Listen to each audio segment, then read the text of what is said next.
Okay, so we have done with the SQL Server. To practice it, more practice into more you learn.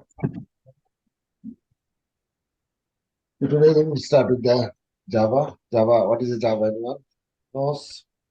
The language, right? Java is a programming language. It's a programming language. What else?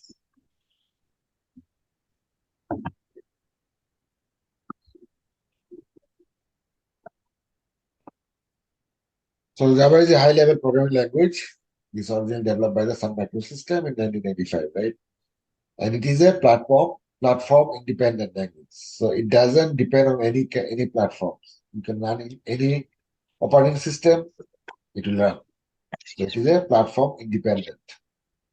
It doesn't need to have like Unix only or Windows or Mac OS to be and run this. Any operating system you have in your computer, you can run these things. So there's a beauty of this language that is a platform independent.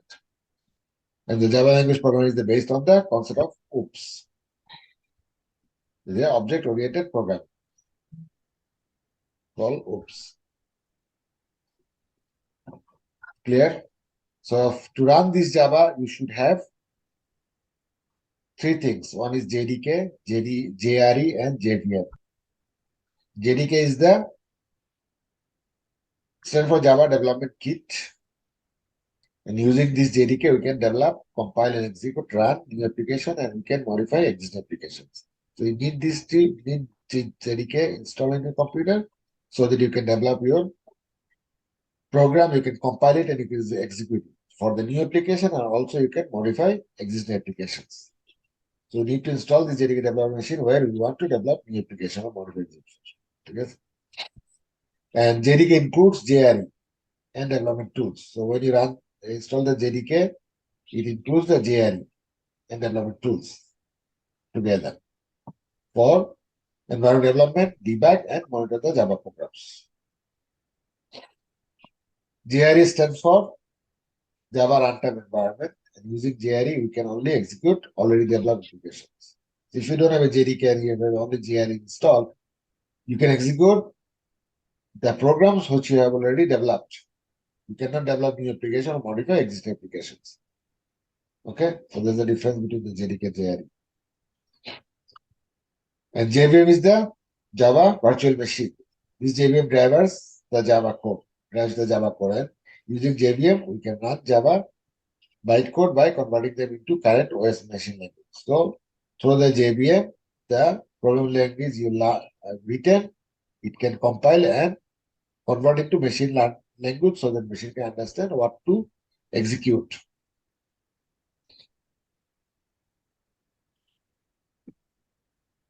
Clear? So that's why you have on Java core, you have the JDK, JRE, and JVM. JVM is the main core of the Java because it's interacting with the hardware. And then you have a JRE, and on top of you have the JDK environment. So these are three main things you need to have. Terminologies you need to know and you need to have in your computer and stuff to run the Java successfully and develop the program. Any question?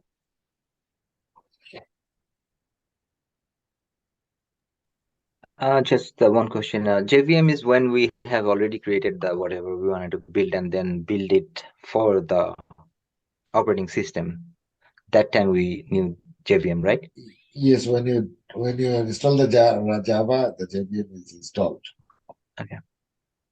So So that way the Java can contract with the hardware to process the input, and that input goes to the machine to get the machine language. I mean, we can create like APK or exe file from JVM. Yeah.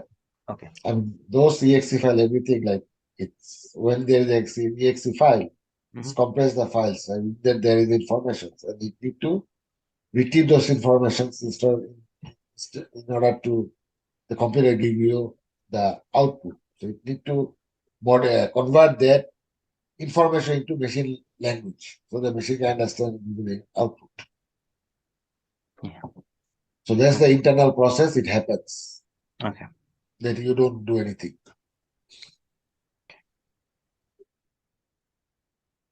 Any question, Toha, Jafar, Polly? No, thank you. No.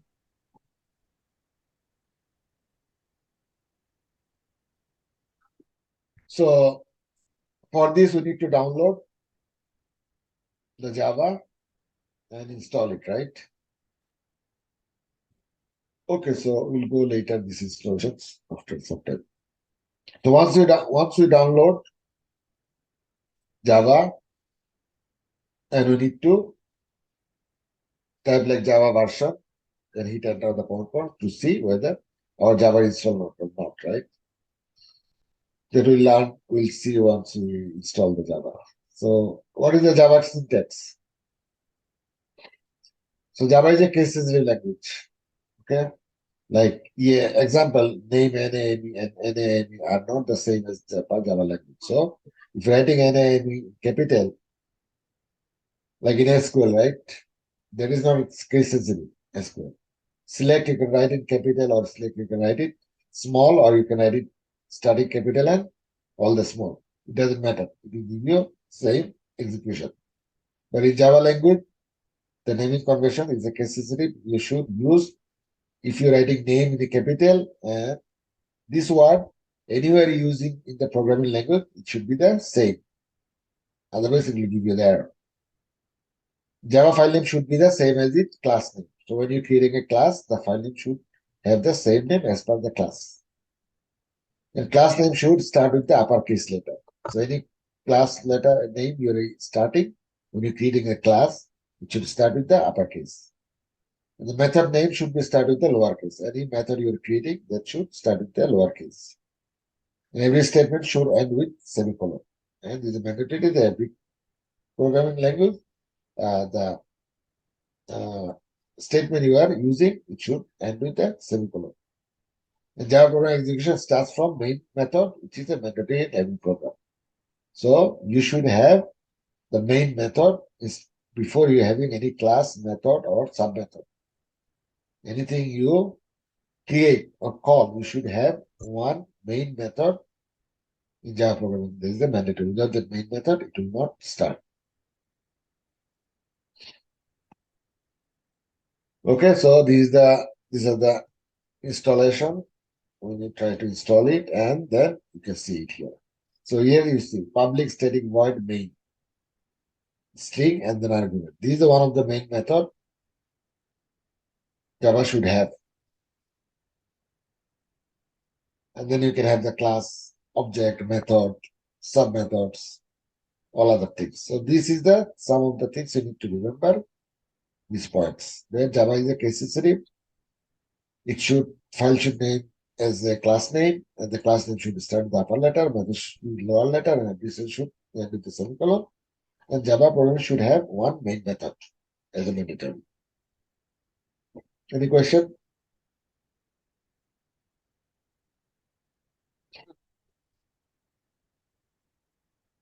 Or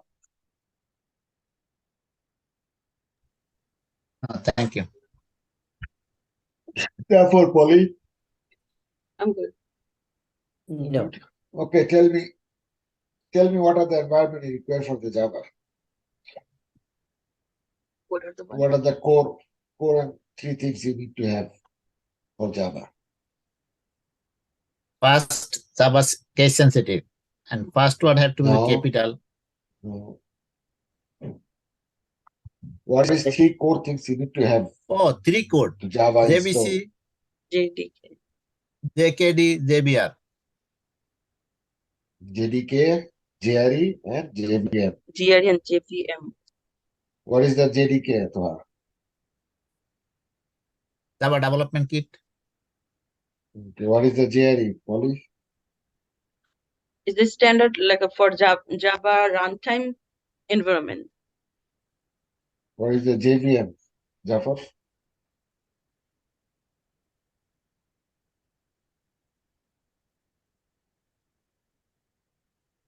Jafar, what is the JVM?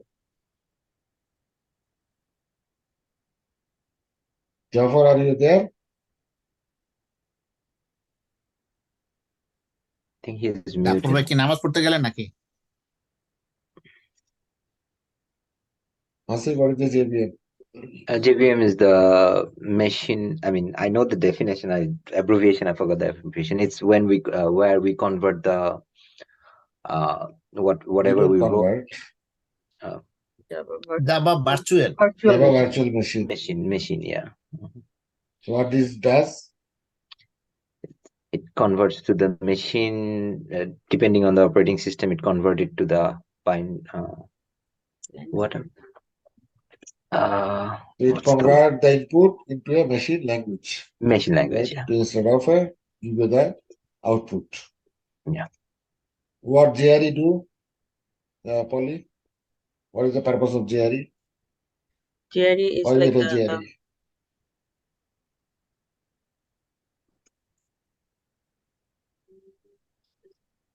the runtime machine This environment. is the So abbreviation, but what is yeah, the yeah. So no, I'm purpose? just the purpose.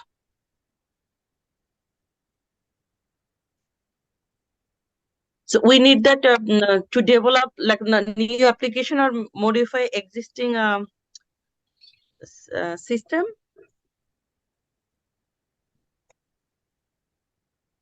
What you tell?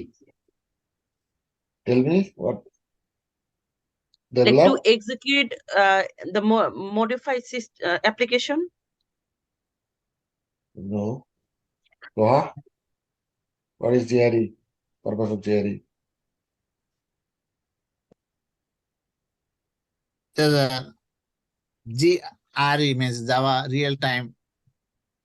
Runtime. No, Java runtime environment. I Yeah. didn't ask you an abbreviation. What is the Like purpose of JRE? Hasib? GRE is where we JDK is where we develop and compile the whatever we created in GRE. So JRE is to compile and run the execution of the program, right? But you cannot develop or modify anything. Only existing programming you can run if you only have a JRE. Whereas if you have a JDK, you can develop new application and also modify existing applications. So those are the differences between JDK, JRE, and JVM. What are the syntax of Java? What are the things you need to have once you start writing syntax. programming? Syntax What are means the some things you need rules. to remember? Yes, what are the rules you need to First remember? word have to be capital. Case sensitive. Yeah. Case sensitive. And capital start from capital word. End of the day have to be semicolon. And the rest of the word have to be like small letter. Methods. Rest of? Oh, you're not saying rest of. So you need, Doesn't mean so like first first of all, word is Java like is a case sensitive, right? Yes. yes. Means any naming convention you are using, that should be used all over the programming language you are writing, right? Like you are using a tree name, like all time capital TREE, and you are using tree again in some line of the program. You cannot write differently. You should have same, right? What else? File name should be the same as its class name. Yes, the file name should be the same as the class name. And then Methods should start with lowercase. yeah, method should start with lowercase and class name start with uppercase. And everything ends with a Every semicolon. statement ends with the semicolon. Yeah. And there should be one main method. Main method. Okay. Right? Those are the things you should remember. Okay. Right? Java is case sensitive. Java file name should be the class name. Class name should start with uppercase. Method name should start lowercase. Every statement should start semicolon, and Java program execution start with the main method. So there are some Java syntax for print, input, and comments. Command. What is the print command does? Print in Java. In Java, we use print to output required text directly to the console or IDE, right? So whenever you want to see something on the screen or on the command prompt, you can use print command in Java to get the output. We use print in Java to output required text directly to the console ID. Let's see the syntax of the Java difference between the print and print line. So you can use print and print line. Even though both are doing print, showing you the output in the console ID, but there is a slight difference, right? So syntax simple print statement is simple system.out.print learning from GlobeTech. And you are showing system out print line. So if you are doing only print command, right? What it does? The basic difference is when you use it print, the cursor in the input will be shown in the next line. For print, it will be on the same line. If you use it print line, it will go line by line. Clear? To see one single line, we use the print. Yes. Yes. If you do the system out print, right? It will show in one line. But if you do the print line, it will give you line by line. So here, learning from Java from GlobeTech LLC. Then comma. You have like course name Java, right? Comma. You have something else, right? So there is a 3 lines. If you use it print, it will print show you a comma, course name, comma, this with one line. Okay. But if you use it print line, it will come line by line. Learning from Java GlobeTech, and then it will come course name, and then come other things. So basic difference between the print and print line method in Java are when using print line, the cursor in the output will show in the next line after printing and required output on the screen. Whereas when using print method, the cursor will be shown in the same line after printing the required output on the screen. So once we'll do the practical, it will be clear more. But the theoretical, So- try to- So basically, only print like print- there is no line, only one line. Everything go like a one line, no? yeah, everything in be one line. If you use print, and if you use print line, means it's line by line.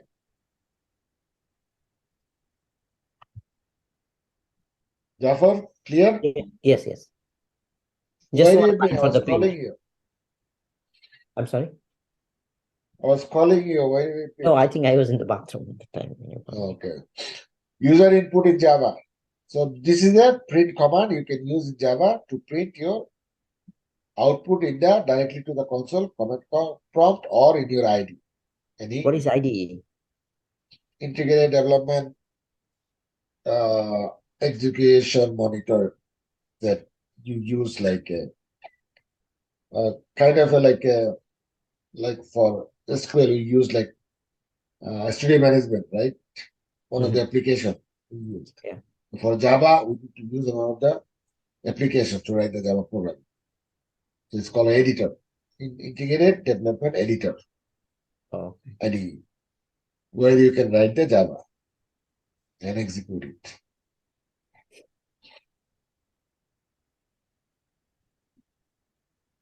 So input in Java. In Java, there are 3 different ways to read input from the user. So you can also read the input from the user. One is scanner class, one is the buffer reader class, and one is the console class. These are 3 kind of input you can use to input from the user. So sometimes you may face a situation where you need to get the input from the user in runtime. So input from the user and input from the user in runtime, right? What is the difference to get the input normally and get the input in runtime? So basically, input from user normal way, like you are assigning a value for a object, right? Like x equal to 2, y equal to 3, right? So you are assigning x value as a 2, y value as a 3, and then you are saying print x, y. So what it will do? It will print your value of x and value of y, which is 2, 3, right? But instead of assigning the value, X value upfront as a 2 and 3 as a for Y, I can input that value when I run the program. So when I run the program, it will ask me input the value of X. So I can input 2. Enter. Then it will ask you input the value of Y. So I can put maybe 3 and enter. Then it will show me the output. This is called runtime input. So you can get the input by assigning it, or you can get the input when the program is running. Any question? Yes. Little bit confused. What is it? I didn't understand. If you can summarize a little bit. Okay, so when you're running the program, Okay. let's say I need to assign the value, right? For X and Y, right? Mhm. So let's say I'm writing X equal to 2. 2. So that means what? X value is 2, right? 2, Yeah. yeah. Second line, I'm writing Y equal to 2 semicolon. So what is the S? Y value is 3. Mhm. So I assign the X value as a 2 semicolon, Y equal to 3 semicolon. So X value is 2, Y value is 3. Then I wrote next line, print system dot out dot print starting bracket quotation X comma Y quotation and bracket and semicolon, right? Mhm. So what will give it? What I'll get? System out print X comma Y means I'll see 2 comma 3, right? Because 3, X value is 2, Y value is 3, right? 3. That should be my output, 2 comma 3 on. Yeah. So that is a input. It is reading before when I add it already, right? Upfront. That's why it's taking the value of X and Y because I assigned it already, right? Now I did not assign the value of X. Maybe I put X equal to quotation blank quotation semicolon Y to quotation blank quotation. So here the value of X is blank. Mhm. I didn't assign it. Yeah.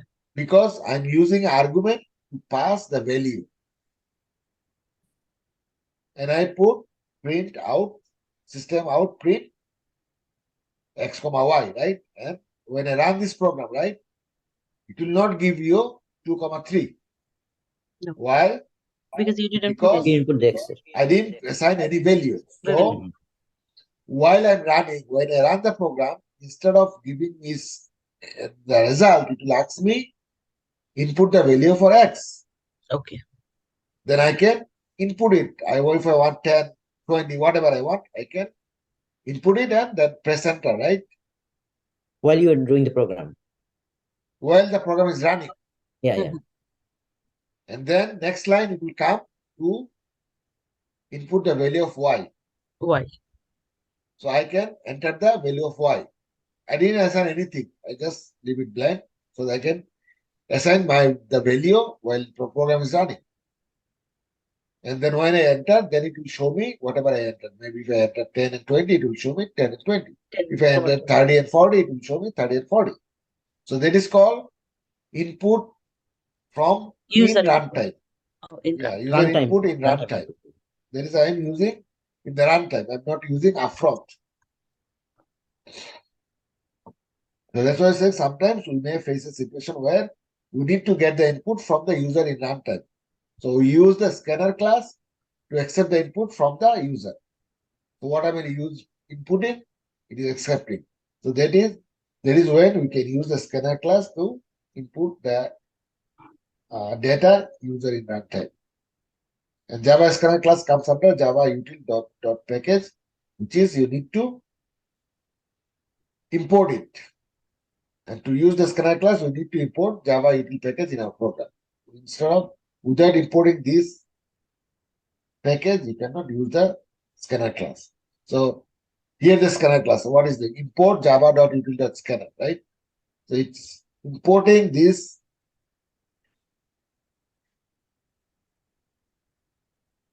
And then it using scanner, user output equal to new scanner system in, and then variable to user input, and then user input to close. This is one a simple program to show you how the scanner class can be written. This is importing the scanner class. It's using assigning the scanner user input as a new scanner class, and then its variable as a user input, and the user input is a close. Close means close the program. So basically, all these things when you write the programs, you'll better understand it.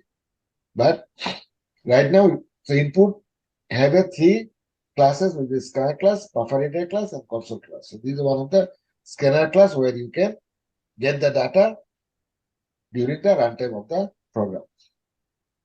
Any question? So, No, it's okay. therefore, Polly, Hasib, No.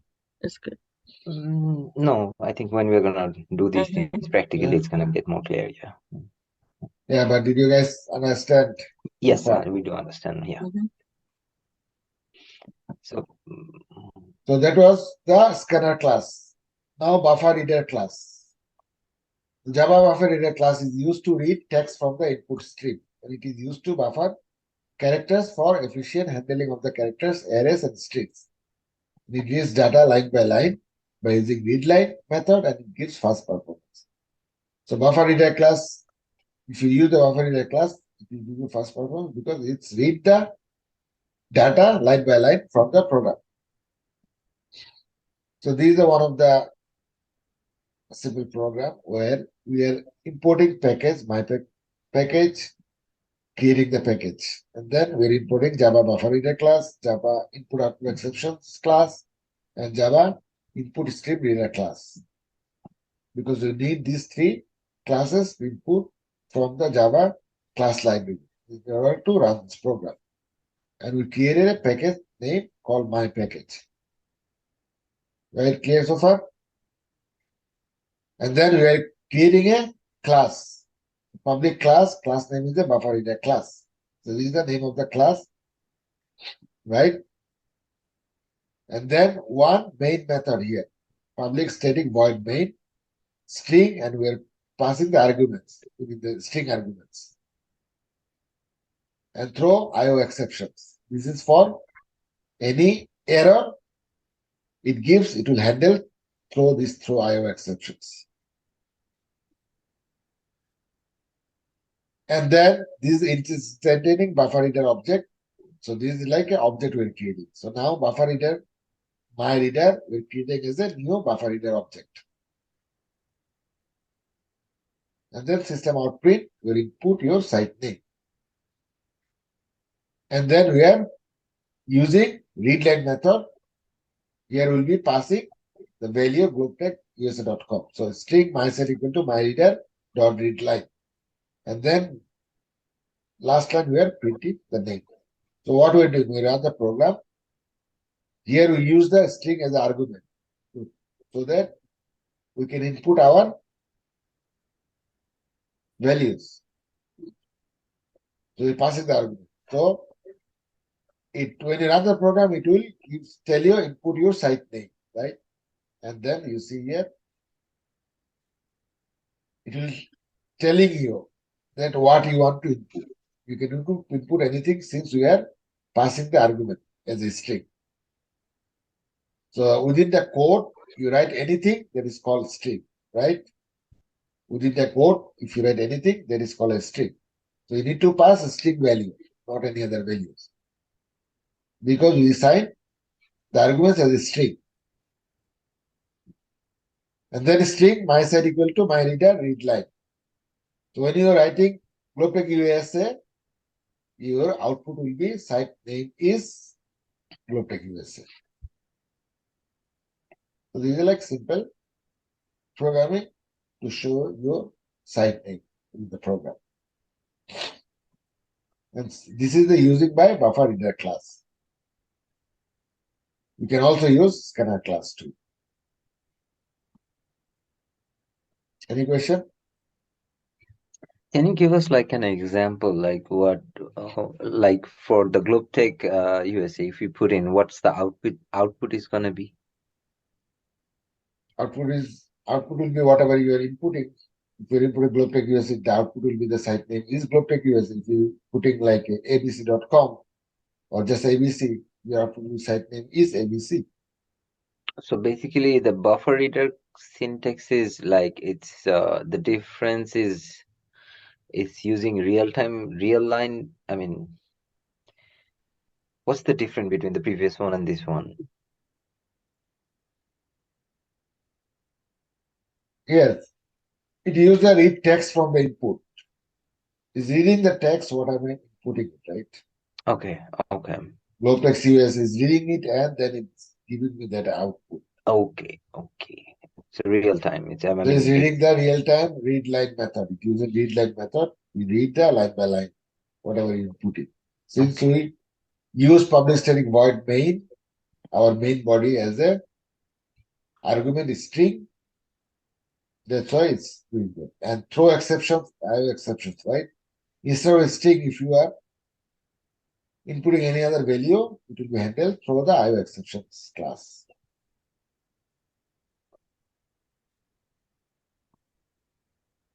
okay. Others, any questions?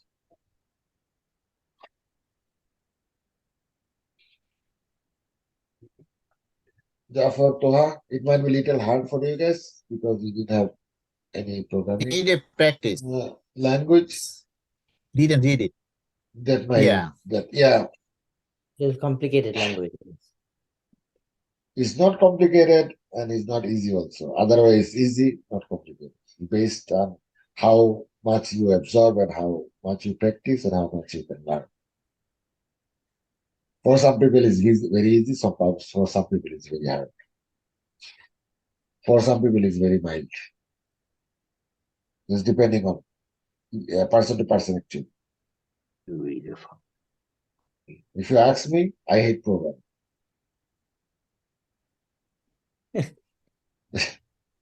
Because I read a lot of programming and I feel like it's like too much headache. I like SQL. You like SQL, yeah? Yeah. This is your language. Yeah, if you're like masters in SQL, also the simple one SQL, you can have a job also on SQL. Go, Jafar bhai.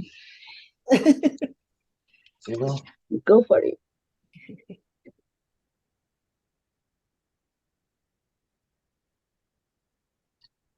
Any question anymore? So this is like a simple thing here, like first line is package my package. This is like I'm creating a package. You need to create a package. And then you need to import the classes you required. And there is like only 4 or 5 lines, which is one public. I create a class named buffer class. And then there should be a main method, right? Which is the public static void main method. Where I'm passing the string argument and I'm handling any exceptions through this class through IO exception, error handling class. And then I'm creating object. So buffer reader class my reader equal to new buffer reader. So I'm using buffer reader and assigning my reader to a new object called new buffer reader, which is a new input stream reader. And then I'm just printing input your site name. And here I am assigning my site into a myReader.read line. So it should read input your site name, whatever input I am providing, it should read that. That's why I'm using myReader.read line. And then it gives the output, site name is whatever input you gave it. So there is a buffer reader class. We have another one, console class. This console class provides methods like readline and real password. Using this real password method, the user input will not be shown in the console, and the password will be returned as an array of character, right? So this console class you can use same thing as the buffer reader class, but the difference is when you use this, it will not show you the character. character will be hidden. It will show you star asterisk asterisk.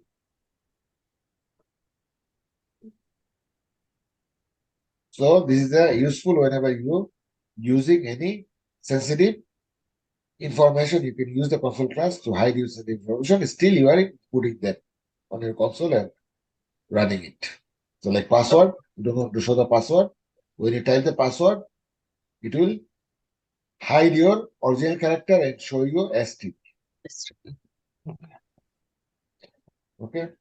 So here, like package, my package, same thing. You're inputting Java IO exceptions. You start creating a class named buffer reader class using public static void main. Same thing with string argument to input the password, and you're using the console to input the data from user string, my side, reader, read line, and system out, print side, my side. So those are like print and input in Java. What are the comments? Comments in Java. We have two types of comments. We use comments to write some text with our code. And compiler will ignore these comments. So right, you see here all this double back. Those are the comments, right? So these are one line comment, single line comment. If you want to multi-line comment, you can start with backslash asterisk and write anything and close with asterisk backslash. So within that asterisk, backslash asterisk and asterisk backslash, whatever you write, those are command. It's the same command you can use in SQL. It's the same syntax command you use in the SQL to comment out. So the compiler does not take that as a command and will not execute. Okay? Any question? So there is a print, input, and comment in Java. This is the syntax. So for any question?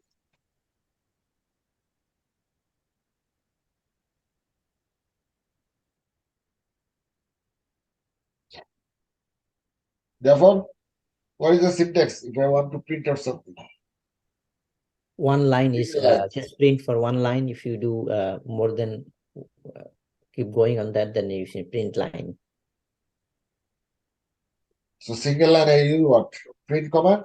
Print command, yes. And for line by line, Print line. you should use print line. Hmm. What are the three kind of inputs you can use to have in Java? Which one? What are the three kinds of input you can Oh, get? scanner, buffer reader, and Scanner console. class, buffer reader class, and console class. Console.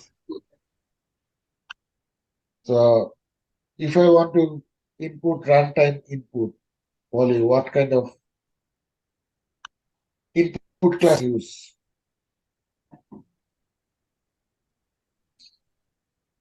Buffer reader. No, runtime input. Buffer reader. Buffer reader. If I want to use runtime input, what kind of input class I should use? You can use either scanner class or buffer reader class, right? Yes. You can use both of them. Right here, Hmm. we use scanner class to accept input from the user. Java scanner class comes under this package, right? Even though your buffer class, you can use it because it is more efficient performance-wise.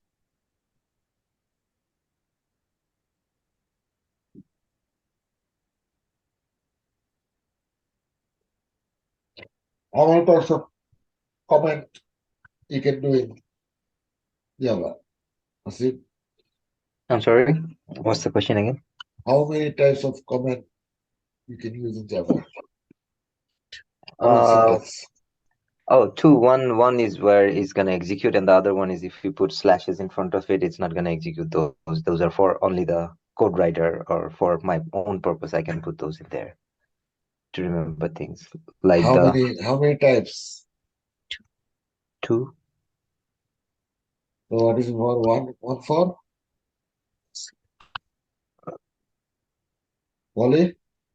one for single line and another for multi-lines?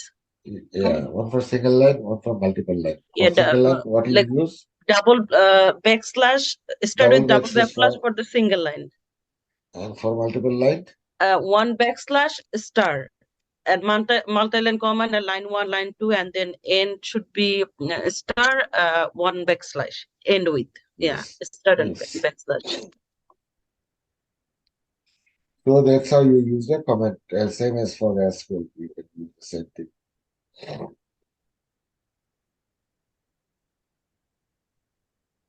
So now there's another syntax, read, write, and variables, right?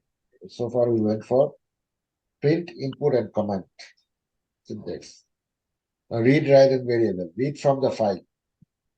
To read a text file, use read file reader and wrap it in a buffer reader. And to write a file, to create a new file and write text on it, we can write to a file using Java in different ways. But we'll show you how to write text file in buffer reader. So we use buffer reader to read and write the file. So read from a file and write to a file. And variables in Java is a name given to a memory location, and this variable is associated with a value. So variable is nothing but what? Variable is nothing but what?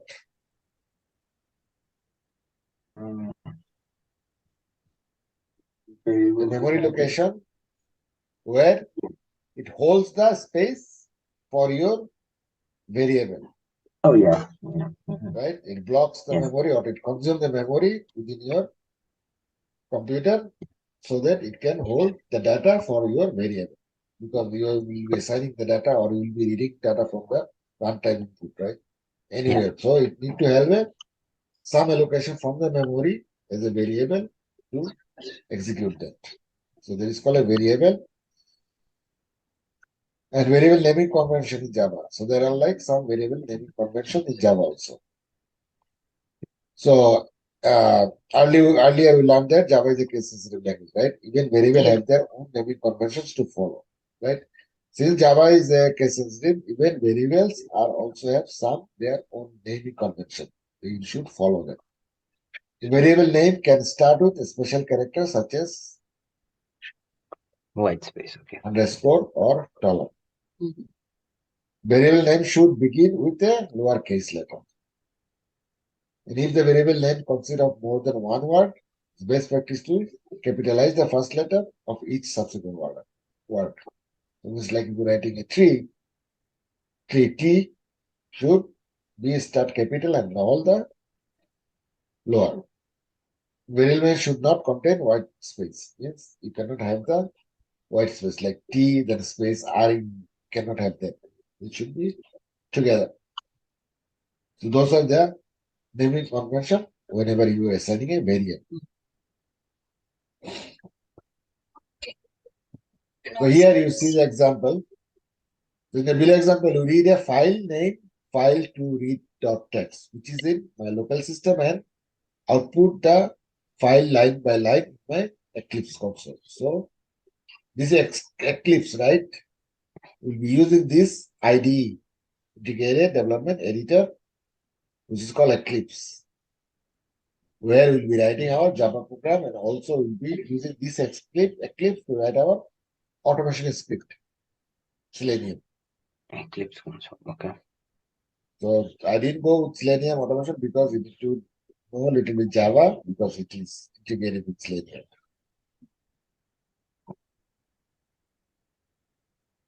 So here int x equal to 99, I am using x as a what? What is Variable. my x? Variable. And what is the data type of this variable? Integer. Integer, right? So int x equal to 99. That is my variable declaration with variable types. So int is a data type, x is a variable, 99 is my value, right? So here the variable x holds integer value and its current value is 99, right? So the declaring the variable Java, how I am declaring? Data type, variable equal to value, right? So int x equal to 99. That's how I'm gonna do it. So 99 is a value, right? Yes. Okay. Maintain is a value, X is my variable, and Mhm. int is my data type. Mhm. So first comes data type, and then variable equal to the value. There is a syntax to declare a variable in Java. Like in our SQL, like ID, variable name first, right? Then int, right? Like opposite, right? In Yeah. SQL, we do variable first and then data type. Like ID, int. So here should This is like be opposite. int underscore s x then 99. No. This is not underscore. It's not means that you write that. It's not like showing you like a first you need to use data type as a, and then you use variable. This is a data type. Data type is So a it's one not word. underscore, no? Okay. The underscore is a one word data type. Like the My data column. type is int. And the variable is x equal to value 99. Understand, Goa? Yeah, supposed to hyphen, not like underscore. That's why. Forget hyphen or underscore. This is data type. One word. You Uh, can take out the hyphen and write the data type. It's same thing.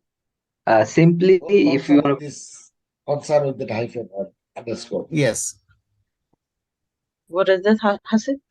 simply if you want to put it like this, when we are creating on SQL that like a column, like we put the name first, like employee ID, Mhm. then integer, right? Over here you have to It's opposite. opposite. You have to put integer first and then the Then employee ID. yeah. So That's data type first and then variable. In SQL, we used variable, which is And data employee type. ID, and then data type as integer. Okay. Equal to value. This is a simple syntax. Whenever you declare a variable Java. So like example one, int $my age, right? So you can say it can start with special character also, right? So I can use this, right? Int is my data type. My data type variable name is $my age. Or you can use wrong way, int age. You cannot, the correct way is int age, right? You cannot do it. Why? What is the difference? Because of the case sensitive, and then is the Yeah, what name? like A should not be capital. Yeah, class name Here, or yeah, variable name should begin with lowercase letter. yeah, case In sensitive. age, when I'm putting A capital, it's wrong. It should be lower. Lowercase. A. If you're adding int my age, same thing. Int my. Lowercase. Uppercase is Yeah, No. second Here, word should start with uppercase. Yeah. here you can do a uppercase. That's fine. The starting is lowercase. My M. Variable should begin with lowercase. It doesn't say that you cannot have the uppercase. I started my variable name with lowercase m. okay. Why? Yes. My. But I can use A as a capital. That doesn't matter.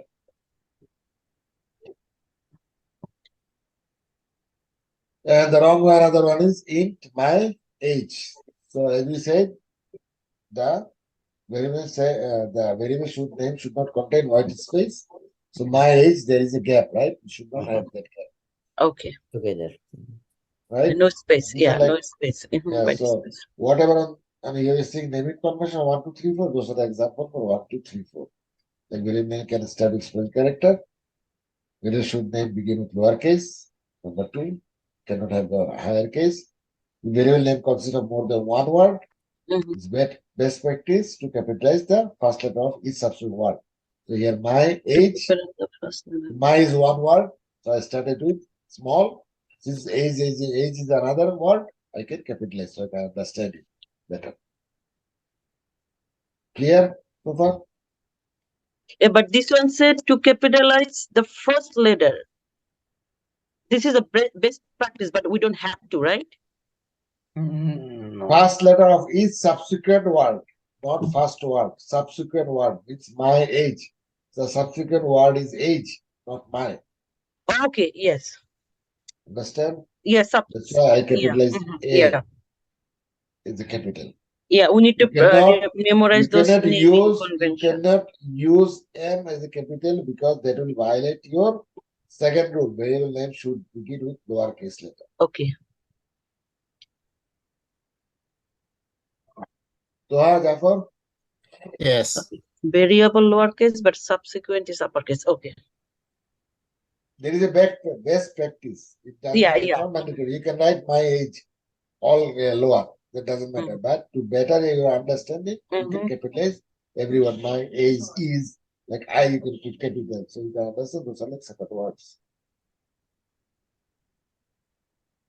Yeah, we need to just memorize those naming conventions. No space, lowercase. Jafar, any question? No,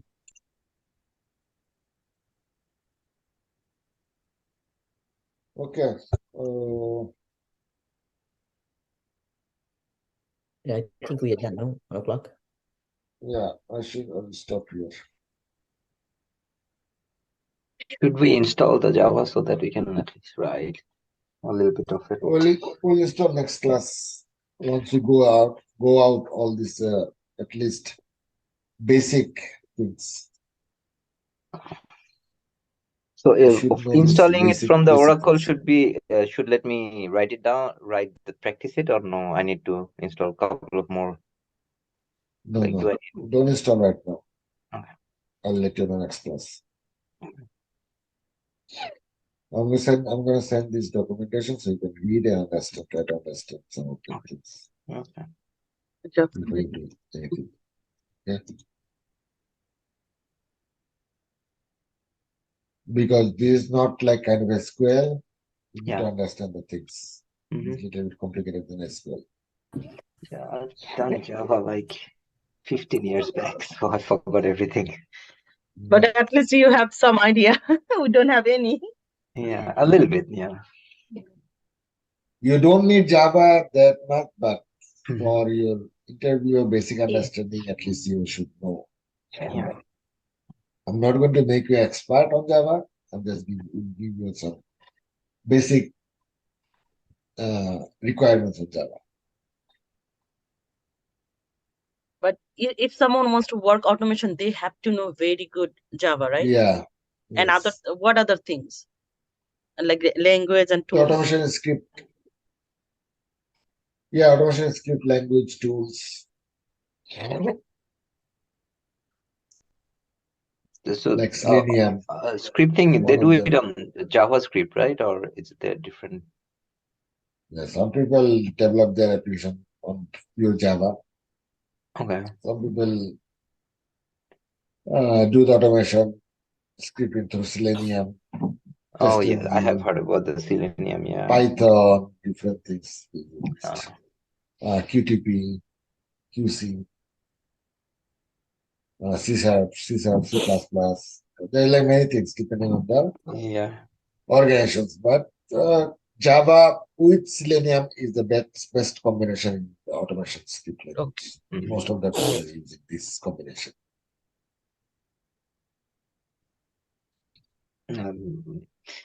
Apu, if you want to go for automation, you need to know programming very well. So Yeah. Oh, it's not like just 1 or 2 pages. I know. no, it's tough. Yeah. Right now, I'm good with the method. So right now your focus is not in the automation later. No. Right Yeah. now you focus on Let me work couple of years. manual.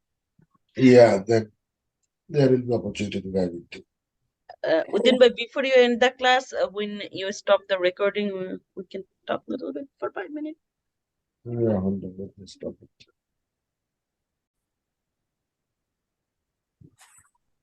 Okay, so last class we ended up until read, write, and variables, right?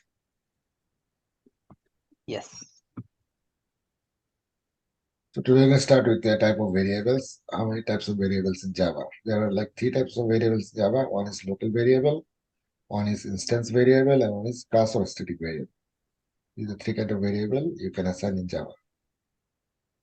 So what is the local variable? Local variable is a variable which we declare inside the method, and a method will often store its temporary state in local variables. So like within your method, we'll come to what is the method, what is the overriding or thing. So basically, like you are like this is the method, right? Public class variable local instances class 2, static int, static var 100. We are assigning these. These are like local variables. These are not global variables.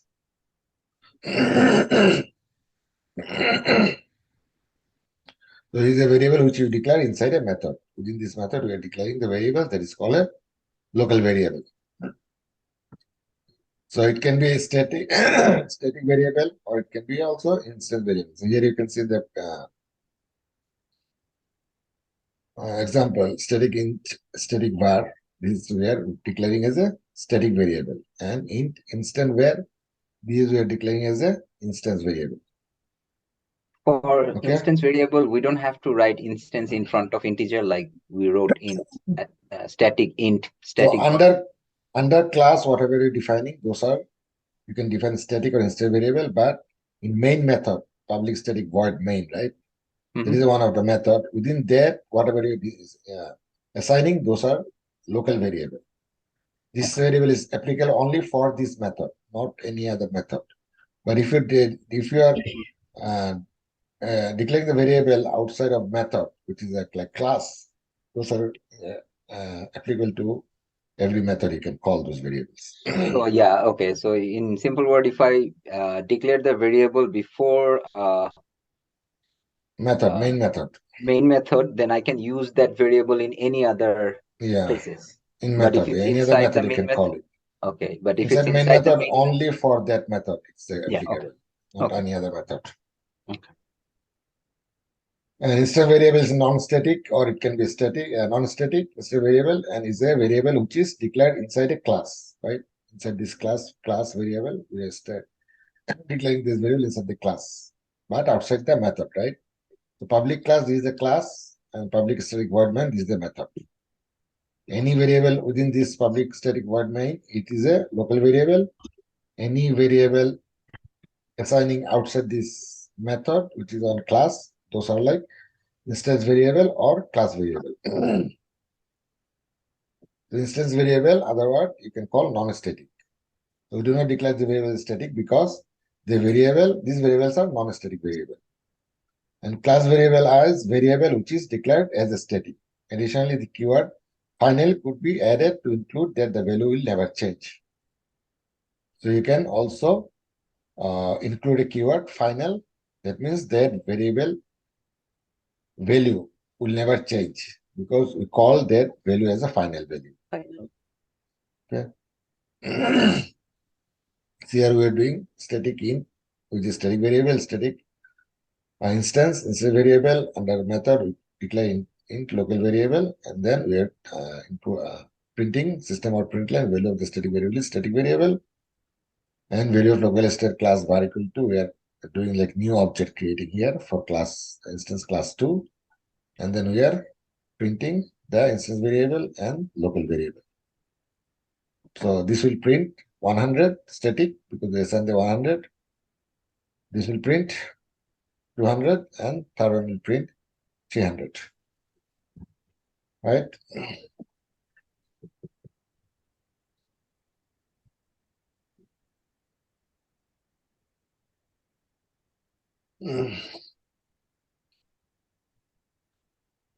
Just take snaps. Yeah. Clear? Any question here? So That's okay.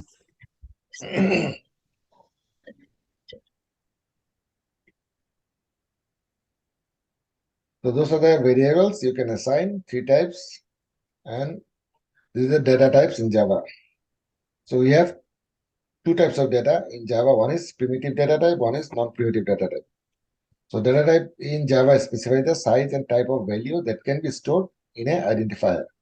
And these are 2 types in Java, right? One is primitive data, one is non-primitive data. The primitive data type are, there are 8 primitive data types such as byte, short, int, long, float, double, char, and boolean. And size of these 8 primitives data types won't change from one OS to other. So any operating system you go, this primitive data will not change. It will be stay same as the byte, short, int, long, float, all these things. So see that like in SQL, you know, like int, long, float, all these things. It will be easier for you to understand here. The byte, short, int, and long, this stores whole number, right? Like how many bytes, shorts, integer, and long integer. Those are like whole numbers. In down you see the table, data type byte is 1 byte. There is a range and default value is 0. Short, since it is a number, it will also 0. This is also 0. Then you have a float, double, boolean. Boolean is always true and false. Gives you only true or false. It will not give any number or anything. It will always true and false. And character, it will give you the character.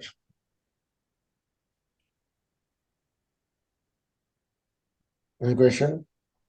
So here you can, the picture you see primitive can be a numeric. And then numeric you can have an integer or floating point. Floating point can be a double or float. Integer can be byte, short, int, long. You have also non-numeric, which is a character and boolean type. Non-primitive strings, arrays, and user-defined classes, are those not same for all OS? These things, no, you can define as per your requirement. Okay.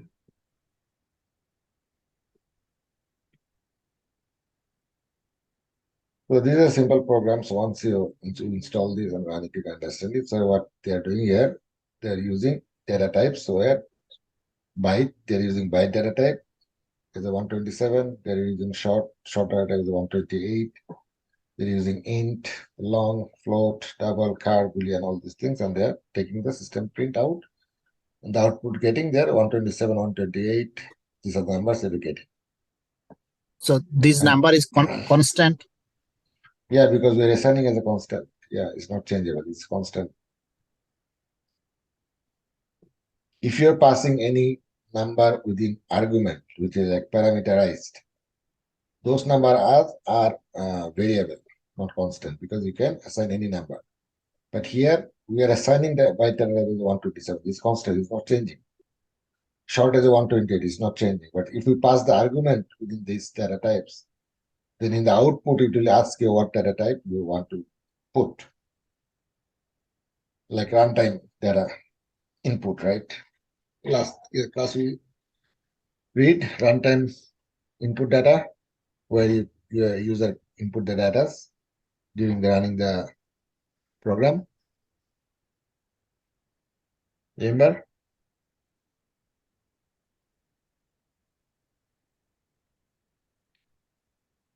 Guys, remember? Which one? These are the constant. Yeah. Oh, But are you talking about variable, the X variable and Y variable, that one? I'm talking about Local. this scanner class, right? Oh, it's scanner yeah. class. Yeah. Where user input whatever variable they are inputting value of the variable, it will take that variable. So it is variable, it's not constant. Okay. Right? But here it is a constant because we are putting 127, 128 constant. It's not changing anything. So it's So non-primitive, yeah. It's a Boolean. I mean, what type of variable is this then? I mean, if it's not a scanner type, then what it is? It's Which not one? variable. It's Buffer a data? constant, right? Buffer or No. The Toha was asking whether these values of these variables are constant or variable. Varies or is constant. these are defined because we already assigned the Yeah, number. so these are constant because we define or assign the numbers, right? Yeah. But I'm saying this can be a variable if you're using argument, passing the argument. Yeah, like X equal to like that. Yeah, for input when you're doing runtime input. Yeah. Okay. Those time these variable values can be assigned anything you want, so it can be changeable. Yeah, but we have to assign the type of data it is. Like, Yes, is you it have to assign the type, but the values you can input during the runtime. Okay.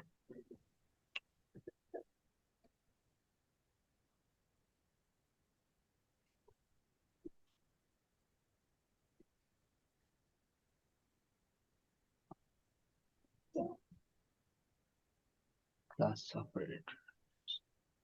So those are the data types, primitive and non-primitive, right? We have operators. Hold on. Just a minute. So operators in Java. So there are also some operators you can use within Java programming, right? There are special symbols that perform specific operation and then return a result. So type of operators in Java are arithmetic operators, assignment operators, auto-increment operators or decrement operators, logical operators, comparison operators, or bitwise operators, and ternary operators. Those are the different kind of operators you can use within your Java programming. The arithmetic operator is simple, like plus, minus, multiplication, division, percentage, right? The assignment operators are equal, plus equal, minus equal, star equal, slash equal, or percentage equal. Those are like assignment operators. Auto increment, you can increment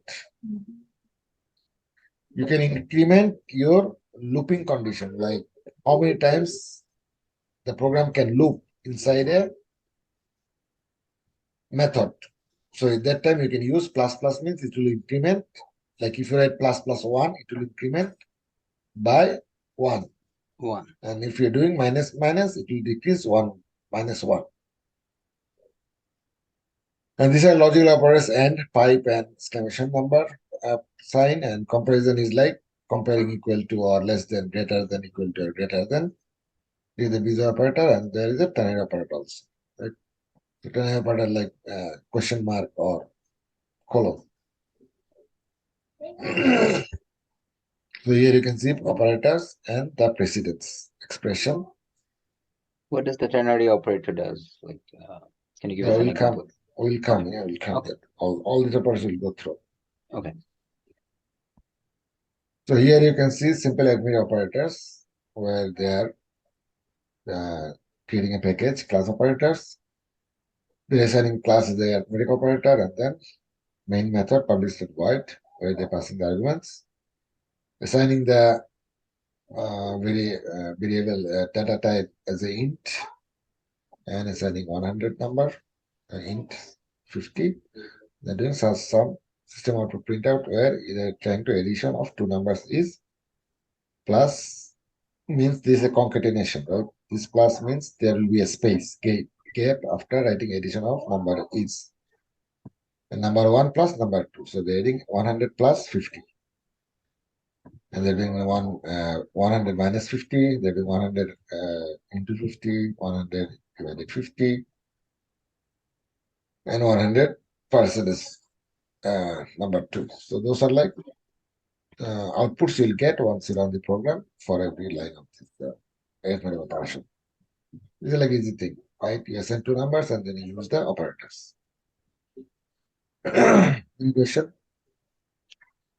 I have a question. So, if, the two num1 and num2, if I declare num1 as integer and num2 as a short, will it still you can do that. output? Yeah. Okay. Because both are like a number. As right? long as it's like numeric, it's gonna give Yeah, the sound. because Okay. here you see that this is a number like byte, short, int, long, all are numbers. Okay. So anything you assign it, it will give you. Only change is that how many numbers or values it can store. Only that will be changes, nothing else. Yeah. Okay.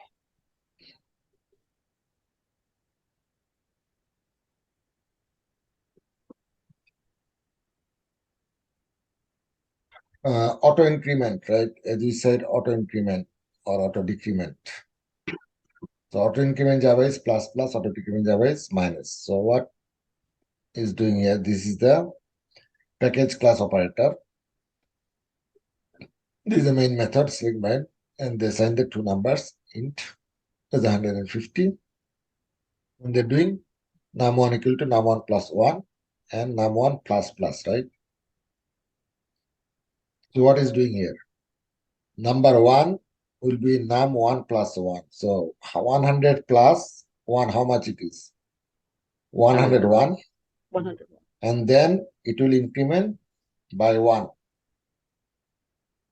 So it will come again. That 101 plus 1 is 102. So num1 will be 102 now. Because we did increment for 1. And this will be decrement for 1. So it will decrease like 50 minus 1 and then the result and minus 1. And then it will give the output.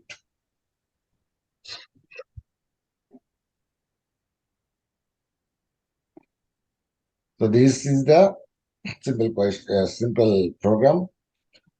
And here like it's little bit like more complicated one they've given. So it's num1 plus num2 and num1 plus or equal. They're using the assignment operators plus equal num2 and then system output. So once you run this program, you'll understand like when you get the result, you will see that like changes, what is changing. I have a question. So num2 is 50 and negative 1. So it's going to be equal 49. So num2 is like 50 minus or 49. And again, No, there is 50 will be minus one of 1 is 49, right? It's going to be 49, which one? right? Like Which one? num2 minus 1. Num2 is 50, right? 50, So yeah. 50 minus 1 is 49. 49, okay. And then there will be another 1 decrease, right? So after 1, it will be like 0. So you don't take any more value.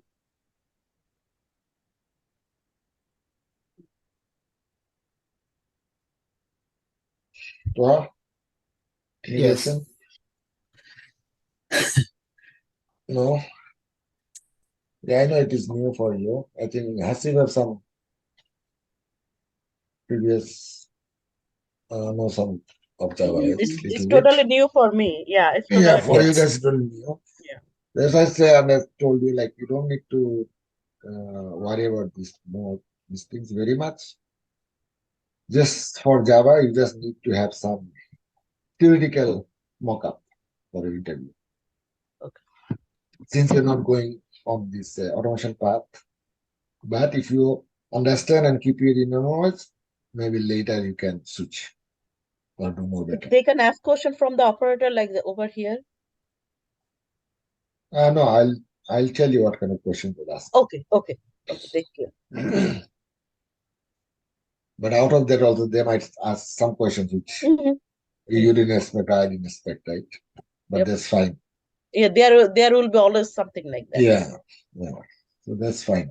There's nothing to worry about it. Just I forgot. Because your focus is like a manual testing, so these are not like that much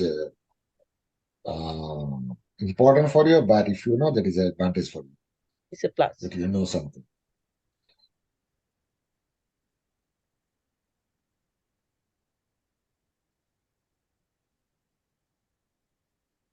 Then there is a logical operator, right?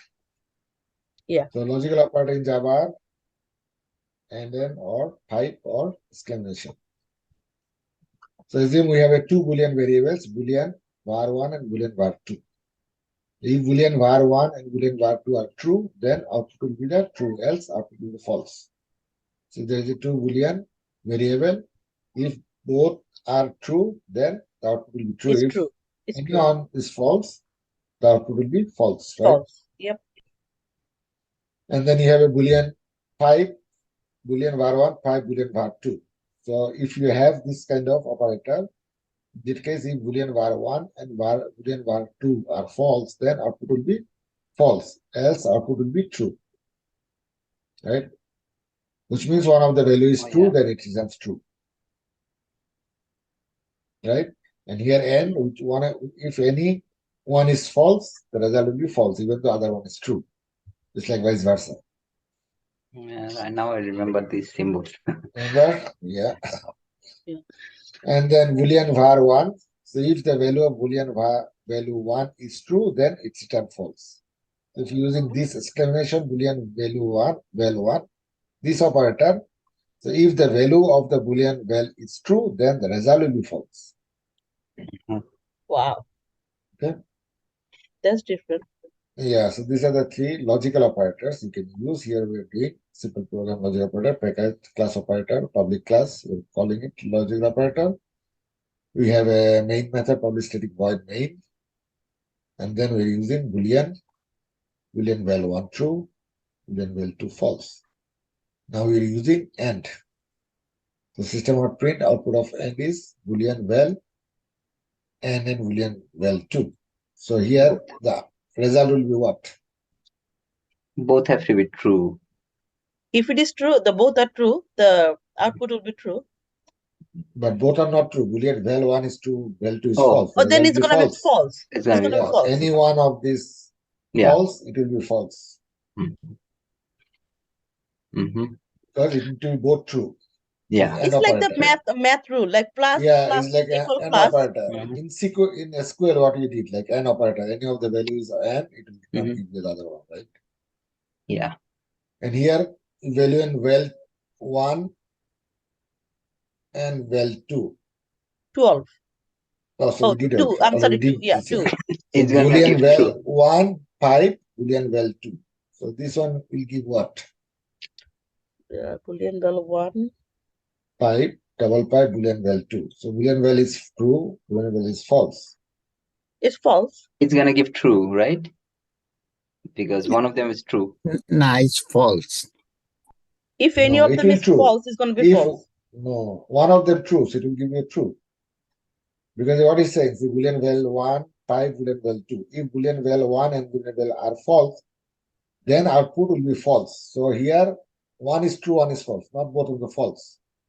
Yeah. So which means one of the value is true, then it returns true. It's not AND, it's the OR operator. Okay. This Okay. is like type is the OR operator. So any one is true means it is true. If both are false means false, right?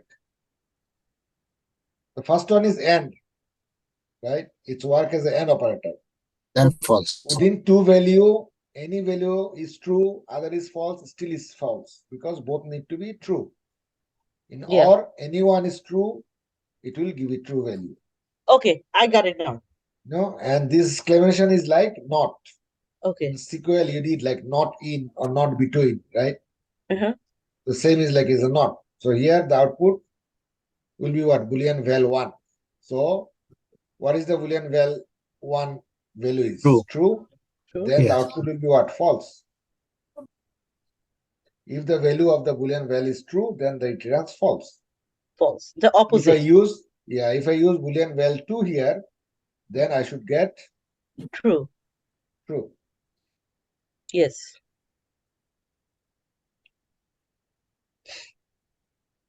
Clear? Yes. Little. Little. So whenever it's the AND, if there are any false, it will be false. When Yes. there is OR, so if there anything true, that will be true. When it's OR, Yes. right? Yes. It's like simple and an OR. Yeah. And whenever it's like the exclamation point, whatever is called. So Exclamation, so if the comment is true, it will get the opposite result. It will be false. If it is Yes. false, we'll get true. It's the opposite.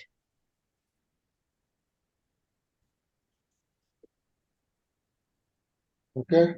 Jafar, Zafar কি আসছে? Yes. any question? No, not so far. Okay. So those are like a logical operators, logically assigning the operators, right? Then we have a rational operators. So rational operators, what it does, it compares the value, right? With two values and give you return you the result, right? So it compares based on their operators. So here we have the rational operators. Double equal means equal to. It returns true if both the left side and right side are equal, right?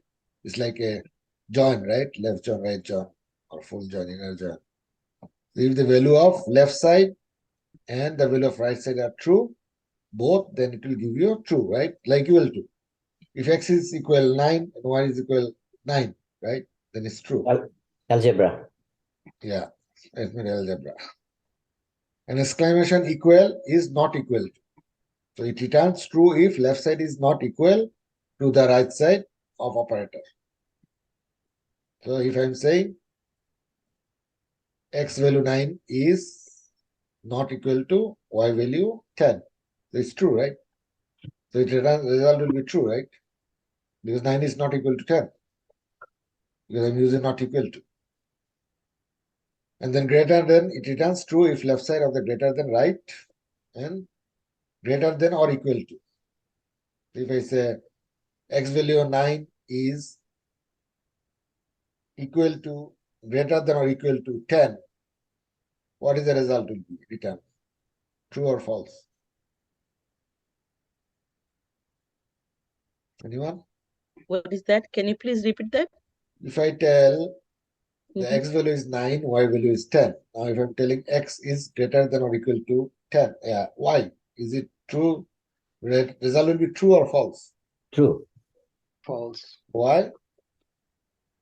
because It X will is be equal true. to 9, no? Yeah. So X is greater than or equal to 9. So X is greater than 9. Is either taking one of them, right? Greater than or equal to. Mhm. Or sign here. It didn't say and. So it is true. So it will give you a true result. Mhm. And less than, it returns true result based on if it is less than, if it is false, if it is greater than, right?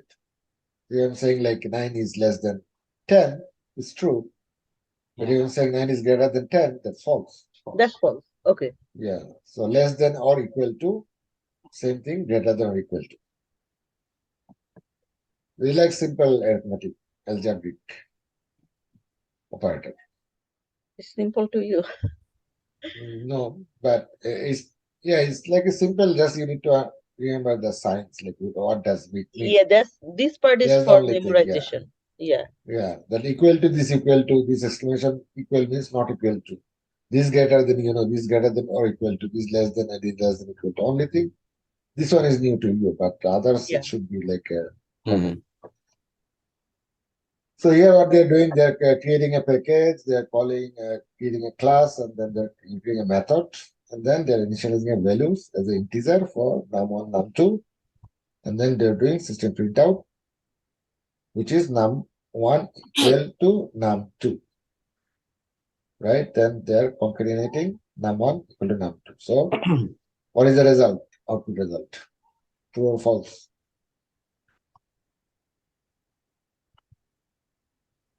Which one? For number line 10. 10. What will be the result? Num1 equal num2. So Is it num1 true? It's 10 true. equal 50. So is this 10 equal 50? It's false, right? Yeah. 100 is not equal to 50, right? Num1 Mm. equal means equal to num2. So 10 equal to 50 is not true. No, that's It's a true. Yeah, false. that's not true. Yeah, that's false. Yeah. False, right? And then second one, system of num1 exclamation equal num2. So That's it's not true or equal. false? Yeah, that's true. That's So true that's true, because right? it's not Because equal. 100 is Yeah. not equal to 50. Yeah, yeah. And then num1 is greater than num2. Yes, that's true. 100 is greater than Yes. 50. Mm-hmm. And num1 is less than num2. That is false. 100 is False. not less than Yeah. 50. Mm-hmm. And this one, num1 is greater than or equal to num2. That's true, right? True. 100 is True. Yeah. Yeah. greater Yeah. or equal to 50. Mhm. Yeah. And this one, 100 is less than, that's false, right? It's not That's less than false. or even equal to 50. Yeah. That will be false result. Mm-hmm. Yes. Yeah, any question? We need to print out this page very nicely. Yeah, We need that page for in your note. yeah. So this is called bitwise operator in Java, where it uses AND operator to perform AND operation, right? It uses this operator to perform OR. So it's like all the operators are like true, false, or and not equal like that. Only the symbol are difference on different operators. And then the pipe, single pipe, where we did like a double pipe here, right?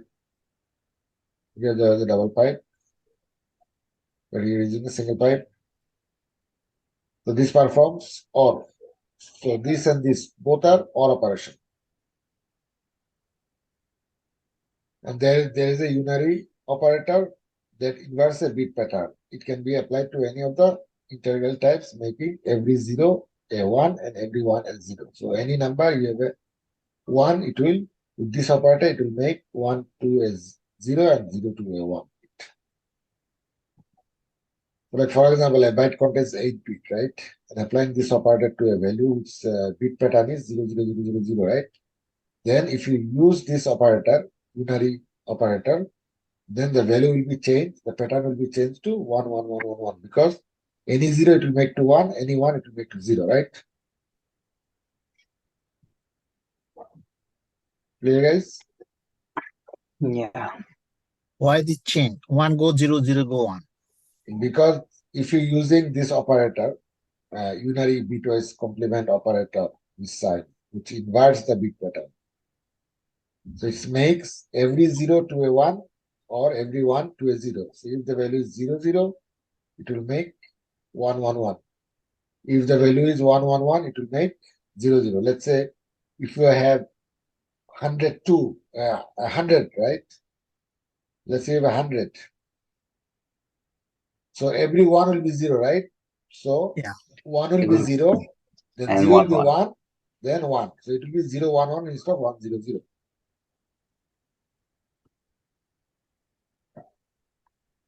And the sign left side shift operator, this is called left shift operator. It's a bit pattern to the left, and the sign right is the right shift operator to the right. And the bit pattern is given by the left hand operator operand and the number of position to shift by the right hand operand. And the unassigned right shift operator, which is like 3 greater than sign, shifts a 0 into the leftmost position, while the leftmost position after greater than depends on sign extension. So these are like if you use this operator, it will shift you. If you're using the left shift operator, it will shift you to the left pattern. Using the right one, it will shift to the 0 into the leftmost, and depends on the sign extension. So I think you will understand these things better when you run this program, Yeah. because these things may be more confused to you. But Yeah. when you run this program, when you get see the result, then you can understand what changes it's making and Mhm. why it's making. Then it will be better understand for you. When I'll explain you here with the program, you might not understand fully. So anyway, these are like bitwise operator. That's what you need to know, and then we'll see the practical as I assign this program and print out the numbers.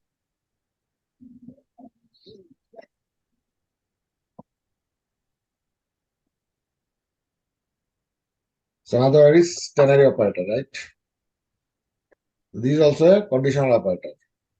Ternary means what? It's like composed of 3 parts. Because this consists like 3 operand, right? It is a 3 operand question mark, semicolon, and parenthesis. 2 parentheses and 1 as a semicolon or question mark. So this ternary operator used to evaluate Boolean expression, which is true or false, right? This decide which value will be assigned to variable. Is a conditional operator. Like instead of like if else, right? We have a if else statement, right? If the value of x equal to 10, then print x, else print y. Maybe y value is 20, right? So the if else condition, instead of that, you can use this ternary operator to do the same thing. It makes like code more easy to read and it's shorter.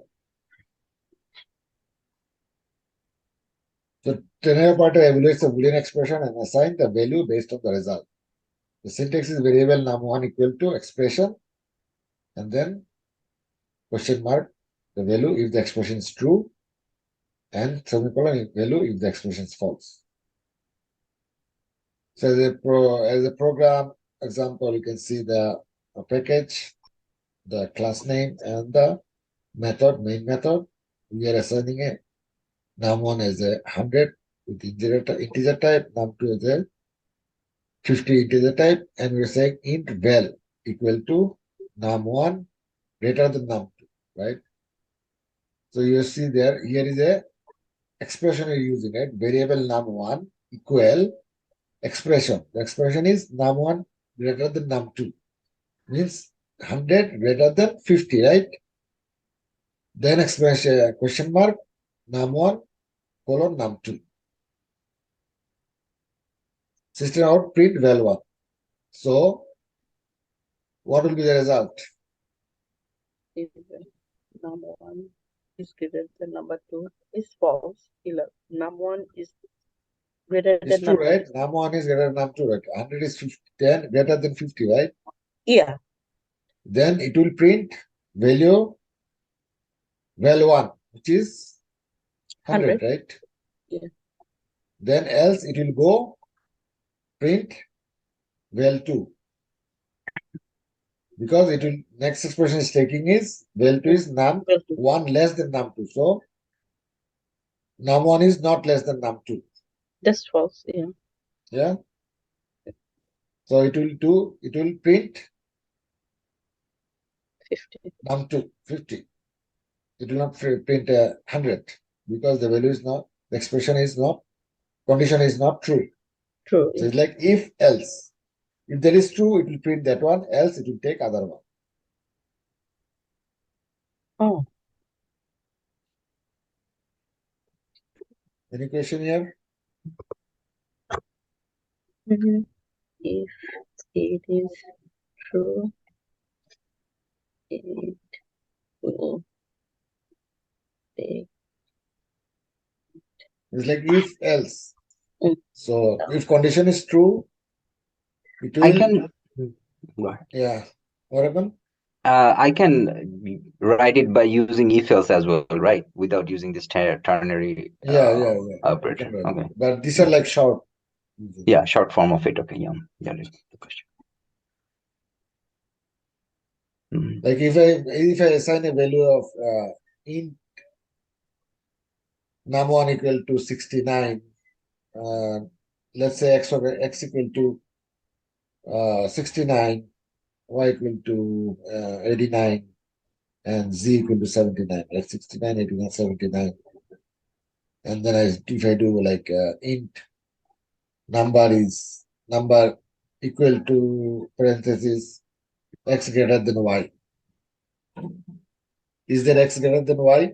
X value was 69, y value is 89. No. That's false. And then question mark, if I do like x greater than g, is it x How greater much than is g? X z? was z 79, x is 69, y is Okay. 89. So it's not, is true, right? 69 is less than 89, right? Yes. And if I use like x colon g, is it equal x equal to z? No, right? No. No. So what will be the largest number it will print? So let's say like system out print largest number. 89 is the So largest it will number. print 89 Mhm. because none of the expression is true here. Mhm. All of them, right? All of them didn't match with our expression if else. All right. So basically there's if it's like compared to if else. Mhm. If you write this way, it will like short. You can write also if else statement also. So here is the if else. There is like if statement, nested if statement, if else statement, if else if statement, and then switch cases also. These are called control flow statements in Java. Because these are like controls the flow of your program. Line by line code execution because they will have expression condition. Right? Because they will be doing decision making, right? Based on that control flow statement, it will make decision making Or you can have looping statement, or you can have a branching statement, right? So the decision making statement like if then, if x equal to 0, then print x. So if then, right? There is a if then statement. If then else. If x equal to 0, print x, else print y, right? So it is a if then statement, else statement, right? And there will be a switch statement also. So these are like decision making statements, if then else, and switch. Looping statement is you can use for loop, while loop, or do while loop. Like for loop for I equal to 1 to 10, right? So that means I'm saying I value should be run 10 times from 1 to 10, 0 to 9. Like x value, if I say like if x equal, if for I equal to 1 to 2, then x equal to 10. If x equal to 0, print x, and else print y. So here what we do, I tell x to loop 2 times, right? The first time it will check. If I input 1, it will check if it is x is 1 or 1, 0 or 1. If it is true, it will execute, right? Then the value will be changed of the x is as a 1, right? It will loop again second time. So the many times you define like 1 to 10, 1 to 5, 1 to 20, that statement will be looping within that method until it's complete this whole loop. Then it will execute out of that method and go to the second. So we'll see that. So these are like a loop statement for while do. But these things are basically same for every programming language. Yeah. To understand these things, any language will be doing same logic, same method. Only thing Oh. syntax. Clear? And then we have a branching statement like break, continue, or return. Those are like branching statement after you do any of this statement, whether the program should break means like end, or it should continue, or should have return to its method or not. So those are like branches. Which branch it will go return. So this is the whole flow of control flow statement in Java, where you can control your program by having this decision statement or looping statement or branching statement. Any question? Yes. Toa, Jafar, Nasib? No, we just have to run these things. I have Yeah. done it so It's a lot of long. information for me. Mhm. So if statement, the if statement is the most basic of all control flow statement, because if this is, then do this. So Okay. it's very basic, right? The if statement tells our program to execute a certain section of code only if a particular test evaluates to true. Like if today is raining, I'll take my umbrella, else I'll not take. So If if there is this is rain, happened, yeah, I'll take umbrella. So that's like if and then. Okay. But if you It's a want to add condition. else, yeah, if you want to else, then you can say, if there is a rain today, I'll take umbrella, else I'll walk. Just So it that right. is like either two conditions. If it is raining, then first one is applicable. If it is not, then second one is applicable.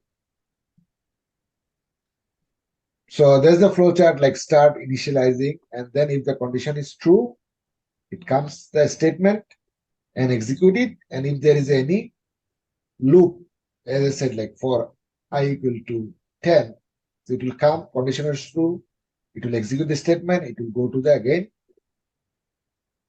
increment, like second time. It will come, loop, if it is true, it comes here, go to second time. But if it is false, then it will execute. It will not circle around the loop. It will not go 10 times doing same statement. Right? So here you see condition is true. We assign a value integer number equal to 5, right? Okay. If number is greater than 0, then we say print Volt. X or Y, Z, whatever it is. Else print whatever it is, right? So it will true take this, else it will take this. And then if the condition is false, it will check if and else. So we didn't use any loop statement here. It is like simple execution. If condition is true, execute the statement. If condition is false, get out from the statement. It will not execute any statement unless you use else. So here you can see sample program, public class, package, public class string void, equal to 10, if num equal to or less than or greater than 100, system print, value of the num is num. So if the condition is true, so our output will be what? True. What output we will get? 100. 100. Which is true. And yes, so we'll get 100. The value of num is num. Num is what? Assigned to 100, right? So we'll get the 100 here. Mhm. And the plus sign you are seeing there in front of Space. num, there is for Positive. space. It's called no, it's not positive. It's called used for space. Like after value of num, there should be space. We want space. That's why I use the plus sign. It's called concatenation. If you don't use that plus sign, then the num is 100 will be together. Is 100 together. There will be no Okay, we don't need space. any space. Yeah. If you don't need any space, then you can take out this plus sign. Okay. What is the So plus if sign we are- call again? It's called concatenation. Concatenation. So why we need a space in here? Because if you want to execute a statement like value space of space num space is space 100, then you need this plus sign. Otherwise, after is there will be no space. The 100 will be together. Is 100. Okay. So that is called concatenation. Anything you want to, like you want space or you want more space. If you put like double plus here, it will take 2 spaces.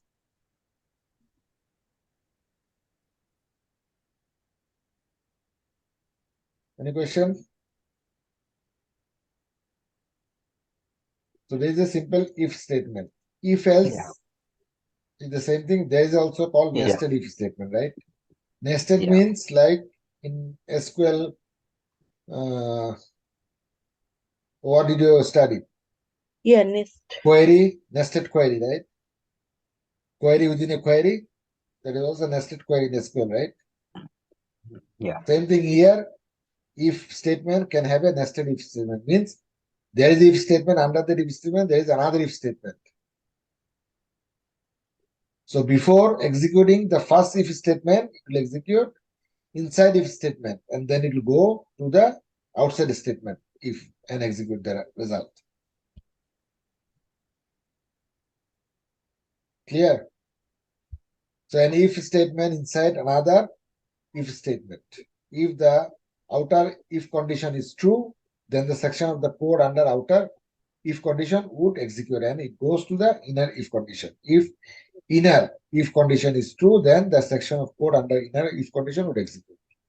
So first we will check if condition 1. If it is true, then it will go to the if condition 2. If it is not true, it will execute the program. But if it is one condition is true, it will come to the condition 2.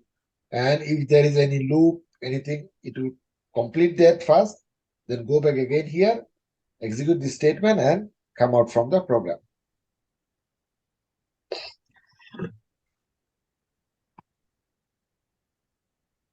Any confusion, guys?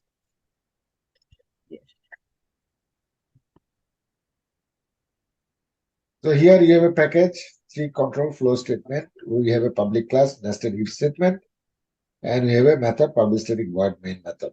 We are assigning num as an integer and the value is 100. We're saying if num is less than or equal to 100, then system outprint value num is num.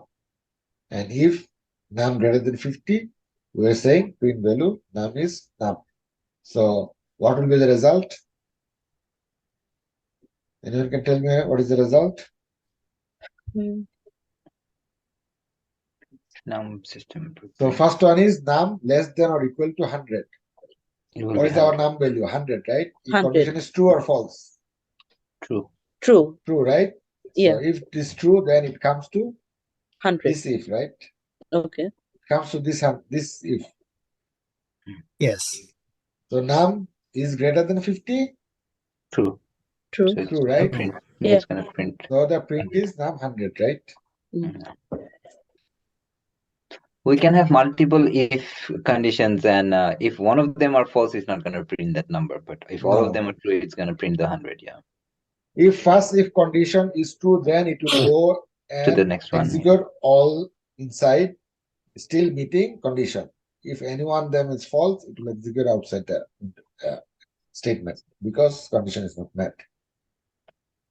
So this is saying if the condition, first condition is true, then it will go to the second section of if condition code under where the condition is true or false, right?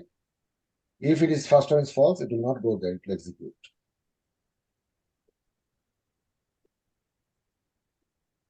And you can have many nested loop in the if statement inside the program. So if you have more than one if statement within the if statement, that's called a nested if statement. If you don't have only one, if you have only one statement, then you can call if statement. It's not as nested. Then you have a if else statement where if condition is true, then the section of the code under if would execute, else the section of the code under else would execute, right? So pretty simple, like it's if then. Yeah. If then, like if this happen, I'll do it. Now here we're saying if this happen, I'll do it, else I'll do this. The same thing, we're assigning if integer num equal to 100, if num greater than 100, do this, else this. So Toha, what will be the result? Which one? For this program, what will be the result?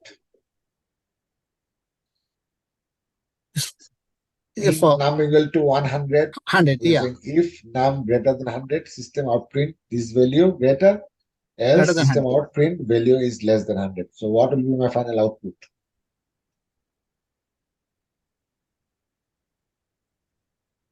Which line will be printed? Num is like Value is greater than or value is less than? equal to and greater than 100. No, what line will be printing?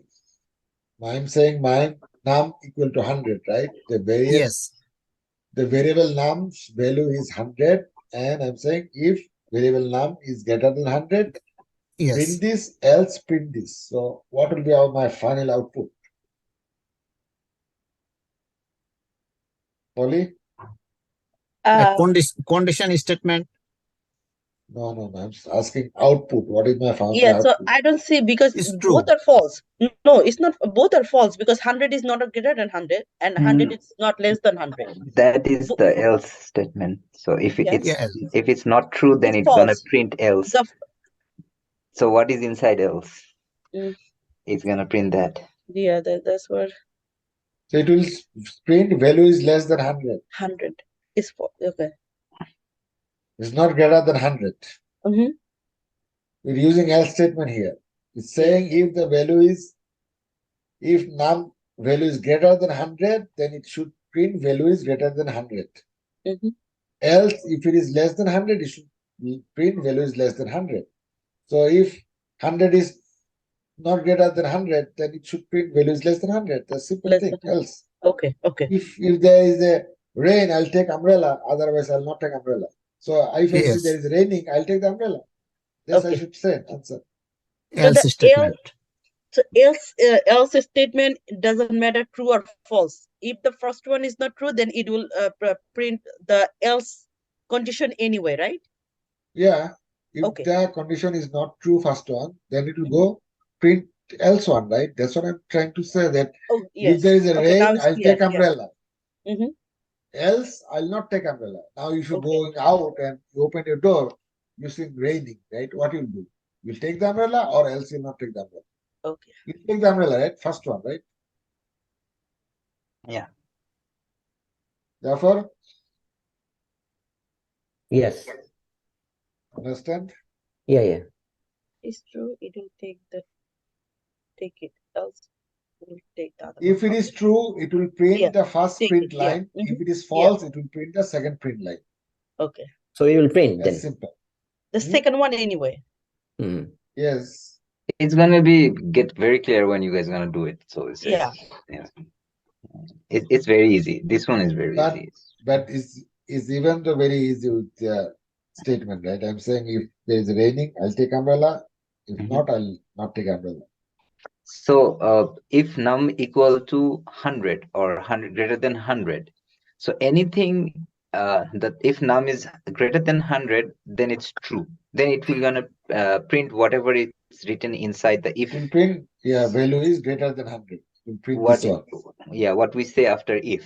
If it's anything but than that, it's gonna print the else. So if number is not greater than 100, it's gonna print the else statement, which is value is less than 100.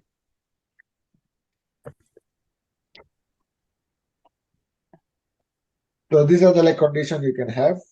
Many Else if nested if conditions, right? condition one. Like if conditions, the one is true, execute this. If condition one is not met and condition two is met, this statement, execute this if condition one and condition two are not met and condition three is not.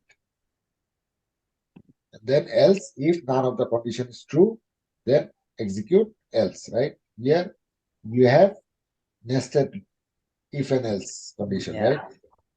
Let me So- build up this one. So here we're doing package, public class, public static void main, and then I'm initializing marks as a integer and value as a 76. And I'm assigning grade as a character, right? Clear so far? Mark value is 76 and grade as a character, right? So now I'm saying if mark is greater than or equal to 80, grade equal to A. Else if mark is greater than or equal to 70, B. Else if mark is greater than or equal to 60, grade C. If mark is greater than or equal to 50, grade D. Else grade F. Right?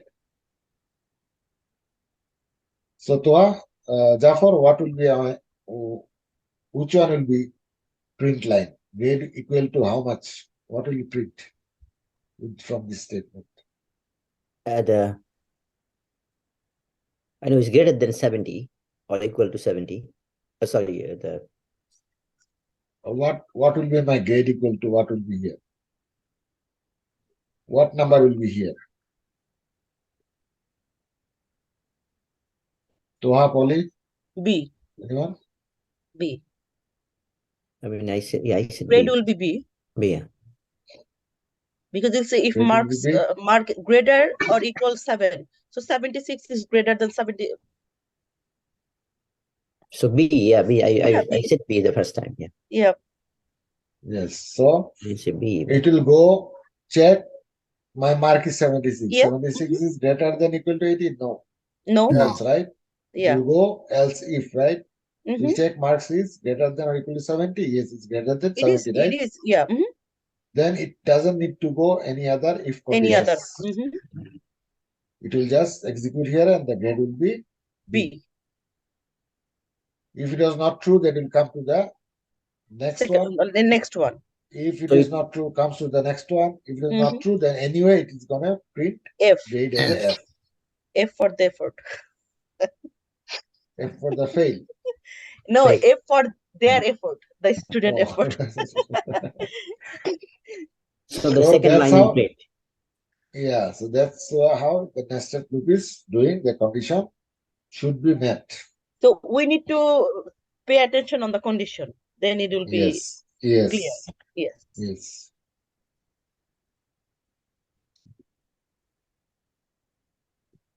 And then we have a switch case. Ooh. So switch case is nothing but is a statement where you have like multi-branch statement, right? The switch statement in Java is a multi-branch statement. We use this in Java when we have multiple options to select. Like you have a select if you went to the coffee shop, you have an option to select you want espresso, latte, or just a coffee or tea, right? So based on that option, you can select what you want. The same in Java, the switch case is the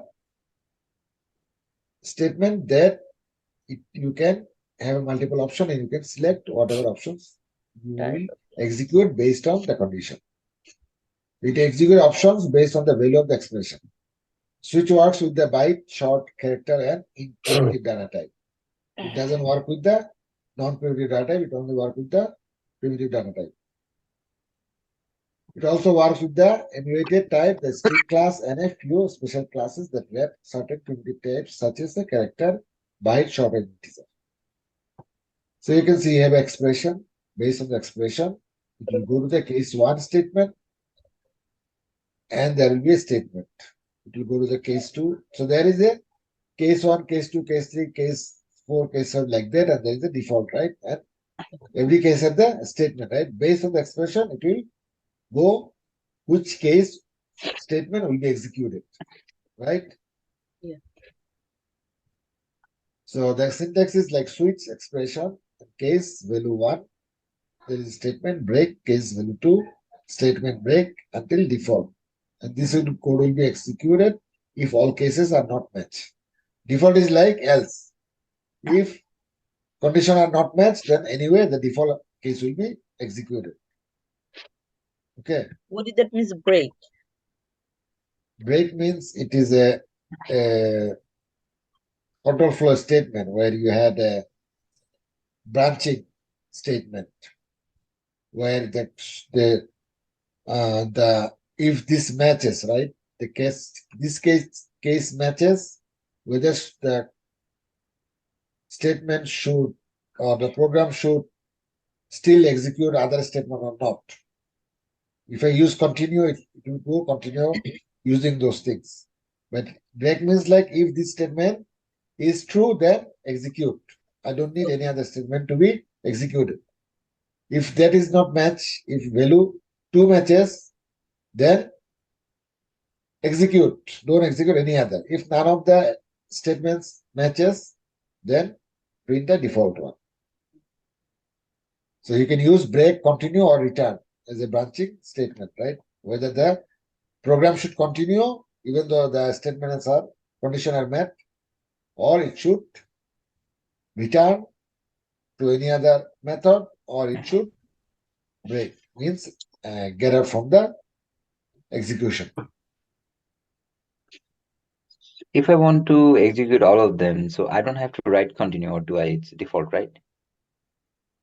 What is that? I mean, like if like I'm putting 5 switch conditions. Mhm. If I want the system to stop executing once one is true, then I write break, right? Yes. But if I don't write break, do I have to write continue, or it's just default to Yeah, take you it? have to use that branching break, continue, or return for Okay. this case statement. Okay. Whether this is a thing going to continue or it should return. Once the met, it should return to another method, means like jump to another method and execute those or not. Or it should continue or it should execute. The one example on the right side, it doesn't have any break or continue or Yeah, this is like without break also you can use it. yeah. With break, this is like without break, but we have also a break. So when without break, With it break. means without break means continue, right? It will go it will continue everything. Okay. It will go on continue everything. So- It will So it's not gonna execute from the first one. So But if if the I'm putting case- break here after Yeah. system output print break, Mhm. if this is true, it will execute this and it will go out. Stop. It will Yeah, go over stop. But in this case, it's gonna, even if the case 100 is true, it's gonna execute the other ones after that. here. Yeah. Okay. So which one is default? Yeah, the Java switch statement is fall through. It means it executes all the statement after first match if break statement is not used with the switch cases. Mhm. Clear? Yeah. Yeah, Toha, what was that? Which one is default? If none of the switches matches. Default means like else statement, right? If we are using, right?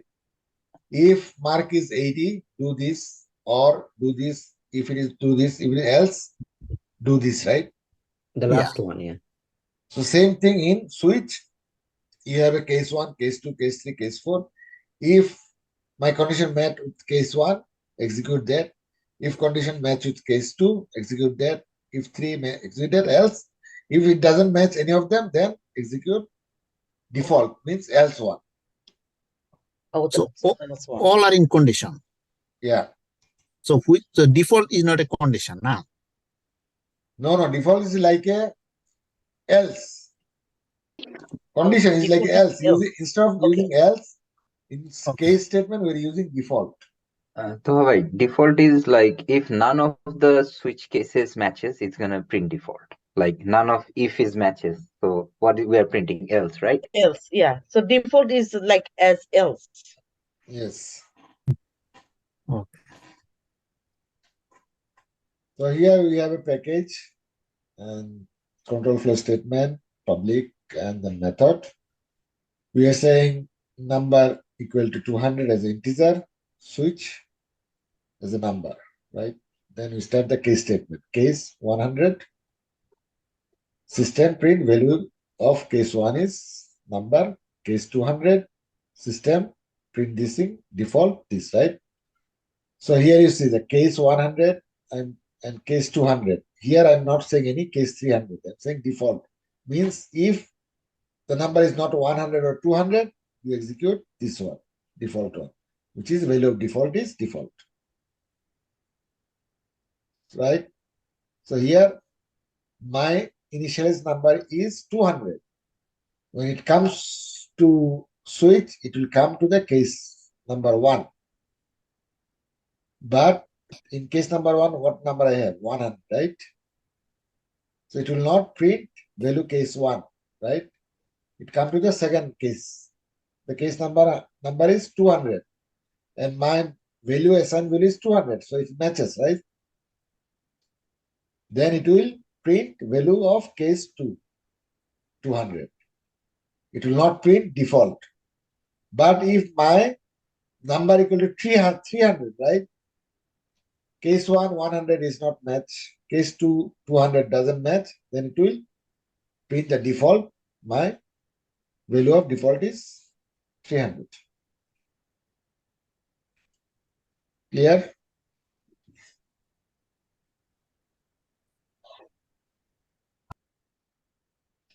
So, Yes. Jafar, if you understand if then else is the same thing. Yeah. If If the no condition is condition true, missing, default. if there is a condition match, execute that, else execute the rest, whatever written there. Same thing. If case matches, then execute those, else execute the defaults. But here we did not put a break, right? This break here. After the statement, system out print value of case is number, and then we did not put a break. So what it will do? It will, even though the number is not true, it will execute all the things. Yeah, for a big program, it's gonna take a long time to compile the Yes. thing if we don't put break. Yeah. So that takes the time memory uses. That's why you use the break to exit whenever the condition is met. So it's like the previous page, like right, like the default. Yes. Mhm. Only any question? No, I think so far is good. And the same statement we're using with break, right? So here we had a expression, case 1 statement. We don't have any break after the statement, but here we have a case statement and then break, right? That means if this case is met, then it should come to end. If does not meet, then it will come to case 2. Then if it is met, then the program should end. It should not execute these cases or default. So in this program, we have a int number is 200, switch number, case 100, system print case 1, break, case 200, system print, case 2, break, and default, we have a value of default is none. What will be my output, Jafar?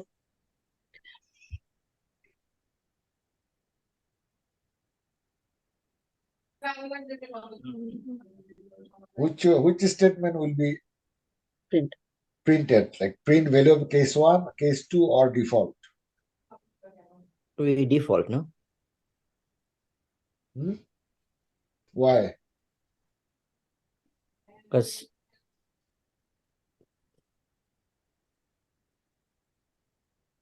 Only It's gonna be the case one is plus number because it's more than Wow. 100. So case 2. It's simple thing. The number is equal to Yeah. 200 and case written 200. So it will execute case 2. It's Yeah. pretty simple. I mean, why you guys not understand? Why I was confused, I don't know. You see the number is assigned 200 and you see the case. Yeah. This 100, this 200. The number is matching, right? Matching with which case? Case Oh. 200. So the output will be the case 2. Yes. That's simple. It's the same thing, just Yeah, the break that is was a there. stupid mistake. Yeah, sorry. Excuse my language. Yeah. In previously, what Yeah. is happening? Even though number is 200, it was executing case 100, 200, and default. tricky Because there question. was no break statement.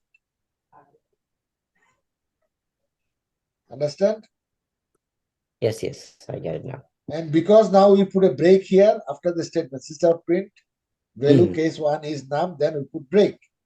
So if case 100 met with our number 200, it will execute and it will end the program out. It will not go through any more expression. Okay.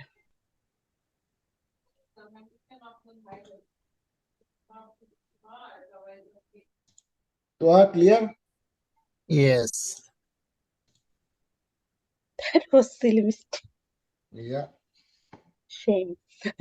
So that was a if then else. What was that statements from the control flow statements? Which part we did?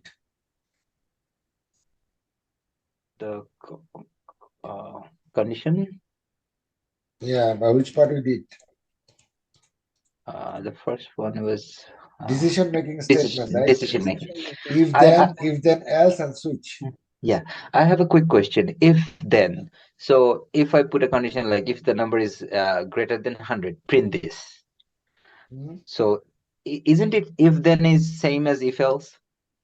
No, No. because if if the it's condition not- is true, then it will print that number. Otherwise, it will return is 0. So it's going to But return if 0. then Okay. else is printing your else condition, else statement if the condition is not met. And if it is met, it is printing you the met condition. So there's a difference if then else. Okay. If then only if the condition is true, then you'll get the output. If it is Other not than true, that, you'll I'm not going to get output. anything. Yeah. No. Okay. Mhm. And if the condition is true, you'll get that output. It If falls not, you'll out. get the default output, else output. Yes. And same thing with switch. Any case meet with your expression, it will execute that statement. Yeah. Else, if you put default, it will give you a default one. If you don't put default, it will not, you'll not get any output. It's 0. Got it. It's like SQL. If it doesn't match, a row doesn't matches, it will give you a 0 row. Yeah. And if you don't put break on switch statement, then every statement will be executed even though the condition are not met. Yeah. But if you're doing break, then any Oh, condition met, the program will get out from that is statement there and land. is there any anything says in like in switch statement is return? We didn't No. see that. No, There's no, nothing. return. Yeah, in the switch statement, you can use break. You have a continue return, So what's the which return is a function? branching. We'll go on that. Okay, okay.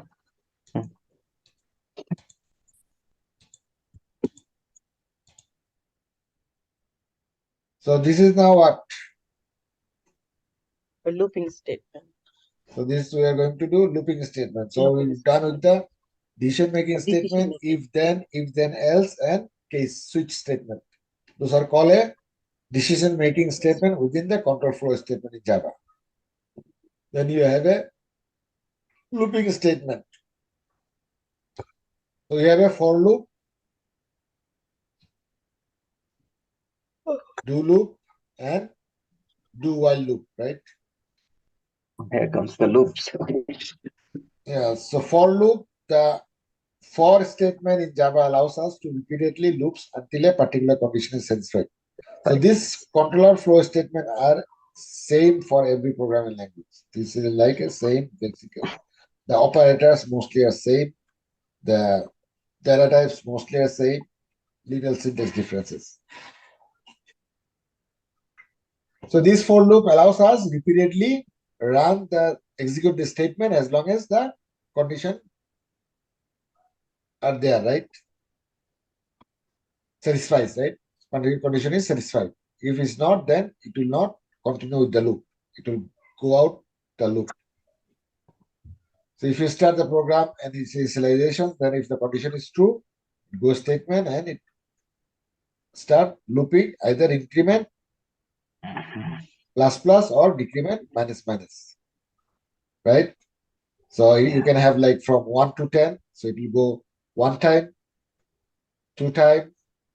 So 1 to 0 to 9 means 10 time, right? So 0, 1, 2, Yeah. 3, 4, 5, 6, 7, 8, 9. It will go like that, and then it execute from that this loop. Then go to the next one. If you're doing decrement, then you can say 9 to 0 or 5 to 2. So it will go, first it will take fifth, then go 4, go 3, like from down up to down. So there's a decrement. As long as that is true, it will loop, it will circle it. If the condition is not true, it will not circle. It will go out and end the program if it is false. Okay?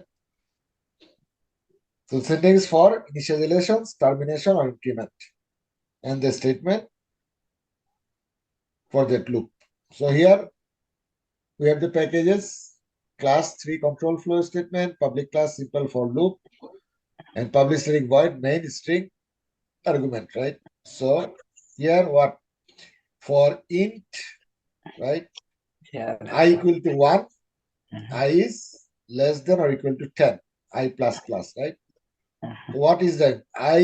Int I equal to 1 is initializing, right? We are initializing the value of I, variable I as a 1 and integer type, right?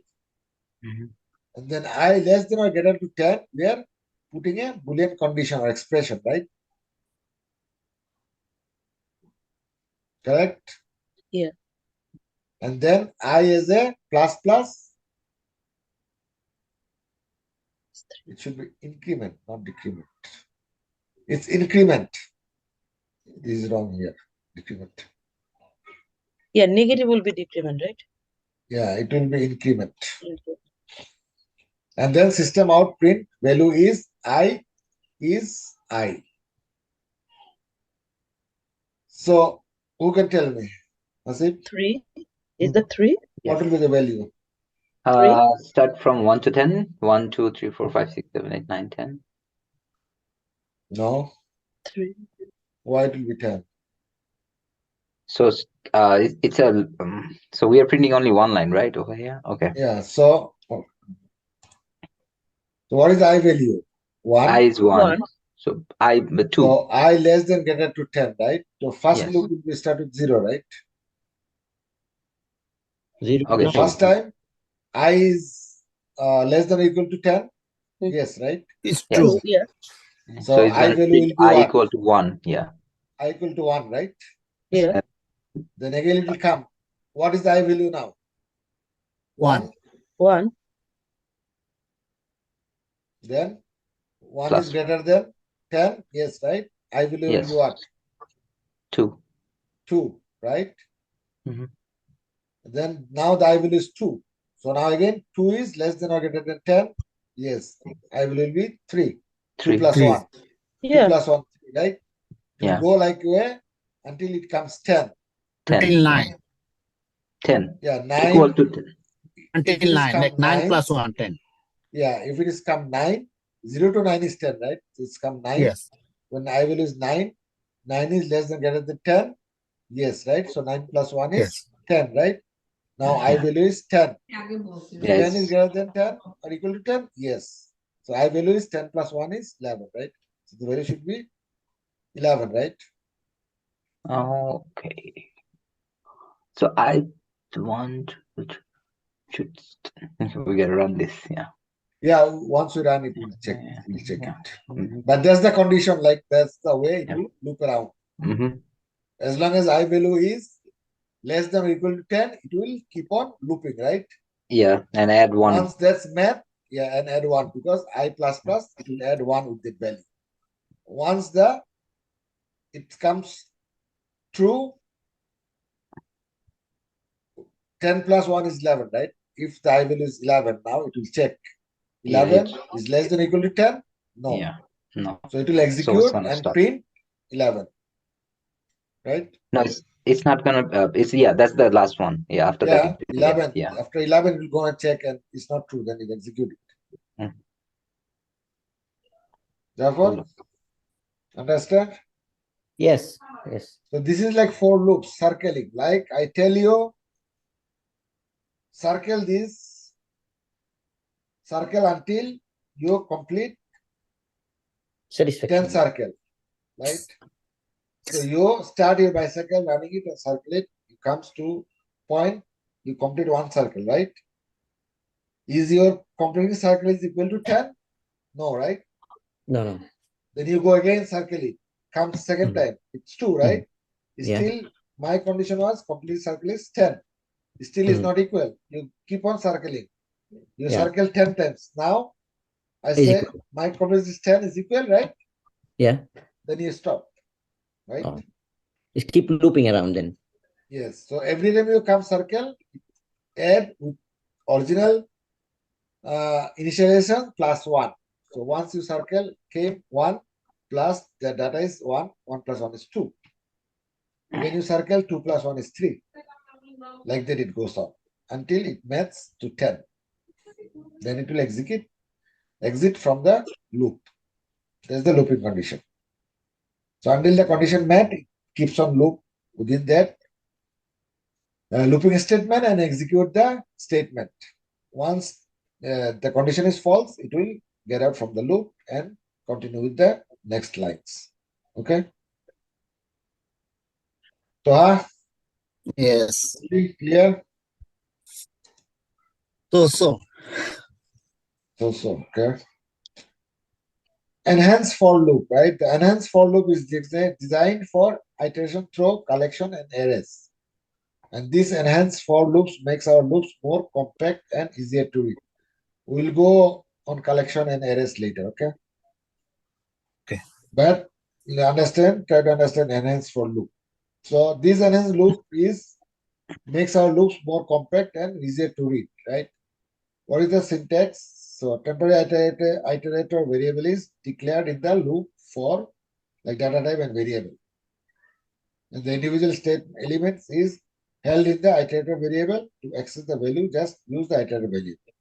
So you can see, right? Enhance loop whether for type name variable and collection and the statement. The variable is set in the each loop iteration and it is only defined inside the loop. So the elements is called these elements, right? It's called the iteration, and this value is in an array, like 1 to 10 is like a array type. How many numbers within the basket? I mean, how many, let's say, how many bread within the basket you have? This is called an array. But I'll go on the detail once we start with the collection of this, okay? So here you see same program we're doing. We are initializing the numbers as a 1, 2, 3, 4, 5, 6, 7, 8, 9, 10. So this is a array in a like a stack, right? In a candy box, we have a 10 box of candy. So this is kind of an array. And in number argument, we have assigned any numbers for the numbers, right?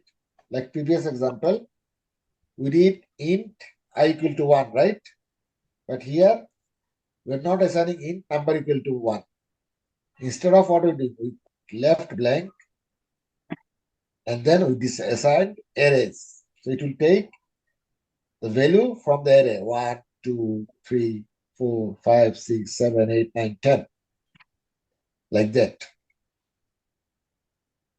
Understand this one? No. Nobody understand, Hasib? No. Yeah, I understand that one. So basically, previous one we did assign the number integer number equal to 1, right? Yeah. So this is fixed, right? Yeah. We assign number equal to 1. Mhm. But in here, we did not assign any number for numbers. Okay. We kept it blank. That means this is the argument, and in this blank argument, we'll pass the numbers. How will pass the numbers? Throw from this array. So first time it will pass 1, second time it will pass 2, third time 3, 4, 5, like this. So without array, I cannot assign so many numbers together here, like int I equal to 1, 2, 3, 4, 5. That's the only difference. Instead of assigning the number for this variable, I create an array where all the numbers are kept, and it will take the numbers from that arrays list. And then for data type, iterable variable. So for int count, colon, iterable object, numbers. So I'm telling count this number, and system print count is plus count. So what will be the result, Hasib? All the numbers 1, 2, 3, 4, 5, 6, 7, 8, 9, 10. Yes. So it will take all the numbers, because since it is a arrays, numbers are within the arrays. So it will take 1, next time it will take 2, next time 3, 4, 5, 6, 7, 8, 9, 10. Once it's come 10, there is no more numbers, it will execute the statement. So this is like the loop. We are saying enhanced loop. Now I can put for, after I'm doing int number array, if I put for I equal to 1 to 10, right? So for I equal to 1, it will take all these numbers, and then it will go for I equal to 2, all these numbers, then 3, all these numbers, like that.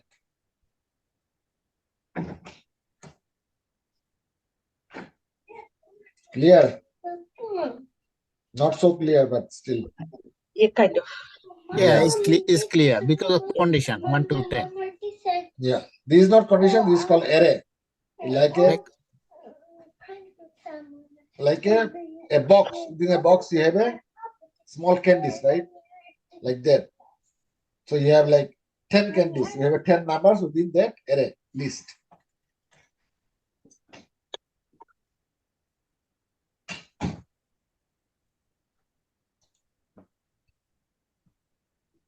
So this is while loop.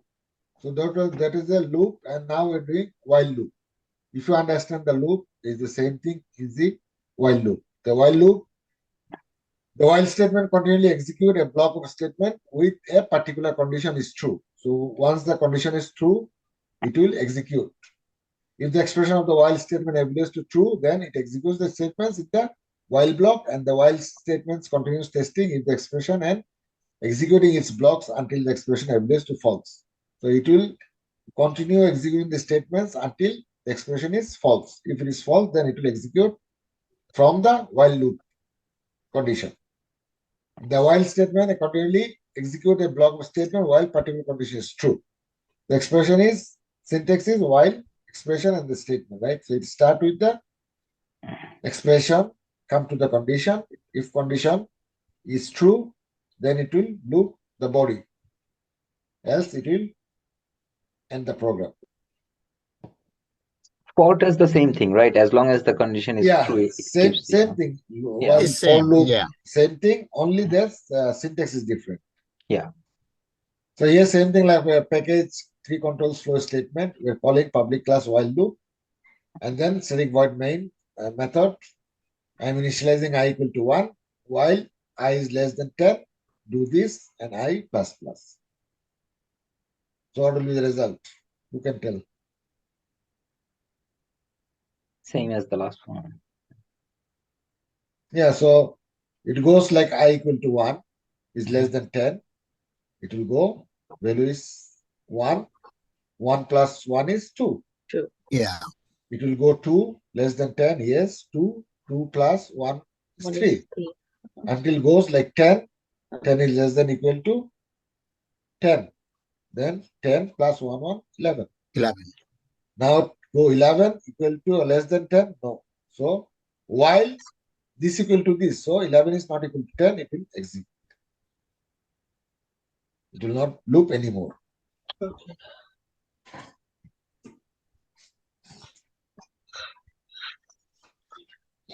So it's same thing mostly for loop and while loop. Only the syntax is different, and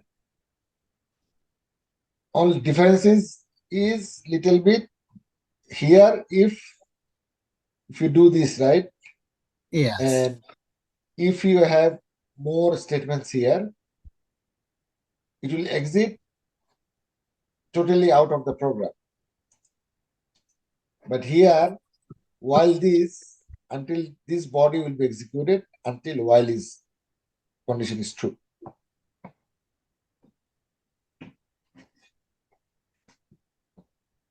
So if there is a block of statements, it continues execute while the condition is true. And same as like do while loop. So do this thing while this condition is true. So the do while is like a while loop. Same thing in do while loop, the condition is evaluated after the execution of statement within the do block at least once. Syntax is do and the statement while the condition is true. So do these things while this condition is true. If false, don't do anymore. So like do body the loop. If it is true, execute the conditions, go again. If it is false, end the program. So like here, int is I equal to 1, do system out print I minus, while I is greater than 1.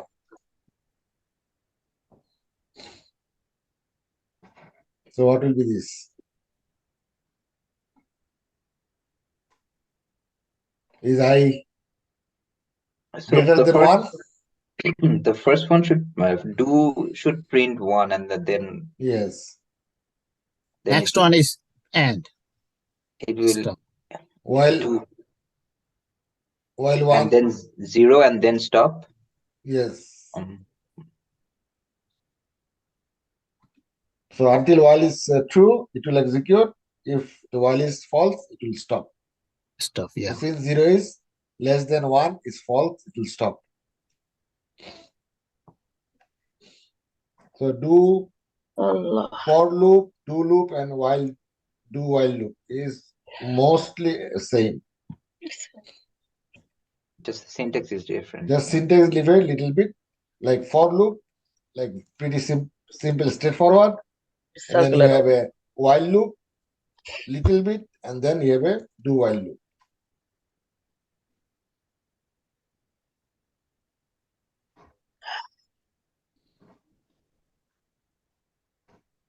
and then continuous statement. So continuous statement in Java is used to continue loop. If it is widely used inside loops. Whenever the continuous statement is encountered inside a loop, control immediately jumps to the beginning of the loop for next iteration by skipping the execution of the statement inside the body of the loop for current iteration, right? So here is the loop expression, right? We said like for I equal to 10, and then if I greater than less than 10, then continue, right? So what it will do? If the condition is true, it will circle inside that loop, right? Yeah. If it is false, then it will statement come outside the statement, right? Mhm. And then loop the code. So it will go back to loop where we started the loop for I equal to. It will jump to next iteration. The first iteration, if it is true, it will continue. If it is not, it will just come out and then go for I equal to 2. If it is true, it will loop inside, or else it will exit the loop and go to the again for third iteration.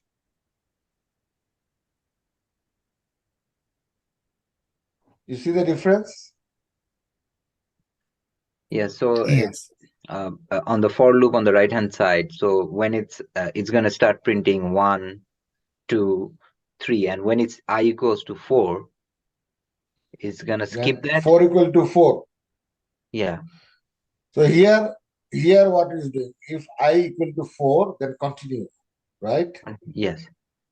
So So what's I? If I value, what is the I value? Is 1, right? it's gonna print 1 and go ahead like the one that we Then did. I is less than equal to 10, I want 1, right? So it will go 2. Is 2, 4 right? is true. Yeah. 2 equal to 4? No. No, right? Three. Then it will go Yeah. for iteration 2, right? Yeah. It's I gonna value will be then what? 2. 2. And So then 2 is less than 10? No. plus No. 1. It's Then 4. 3, right? Yeah. It comes to a 3. 3 is 3 not still equal not to equal to 4. So it go will back. not print. It will go back again. Once it comes 4 equal to 4, yes, then it will print. The value of I is 4. Okay. So it's only gonna print that one. It's not Yeah. gonna print anything else. Okay. It's not going to do anything. It will jump, get out from the loop and go for next iteration. But is it gonna print 5? No. No. No, when it's 4, yeah, 4 plus 1 is 5. So 5 is no, not equal to it's 4. 3 plus 3 plus 1 is 4. 4, yes. So when it's 4 equal to 4, then we'll print this 4. So now 5, 4 plus 1, I plus 1, 1. So 4 plus 1 is 5. The value will print 5. And it's not So gonna print any other value? no. Okay. Only difference is like in if you are not using continue for loop for the value here, then it will not go out. It will keep looping. Still execute. Yeah. Okay. Only there's a difference. So that's why you use the continue in order to execute the program efficiently faster, not looping inside. It can have like dead end loop sometimes. Like if you're doing looping 1,000 times to get some values, right? Mhm. It will keep on continuing 1,000 times, even though there will not come any value. Yeah. So sometimes it keeps on looping and then it's dead loop. We call dead loop means like the program stuck there, doesn't do anymore. So that's why you use the continuous statement to get out of kind of issues. Okay.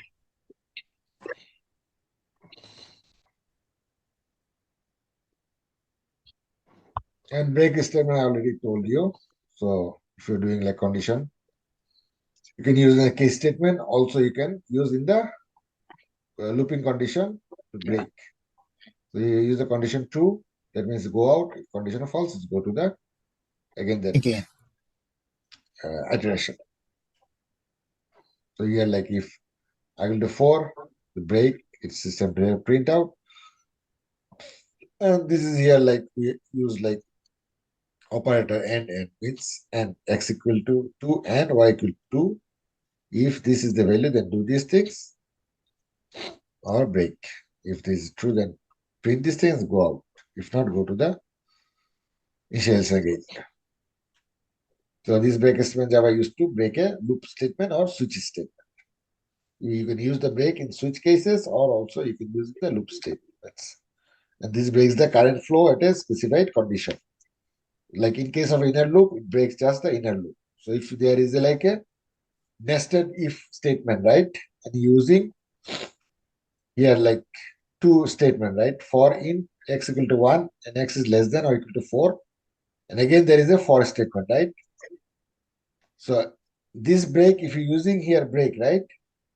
It will break the loop only for this loop, but not the first one.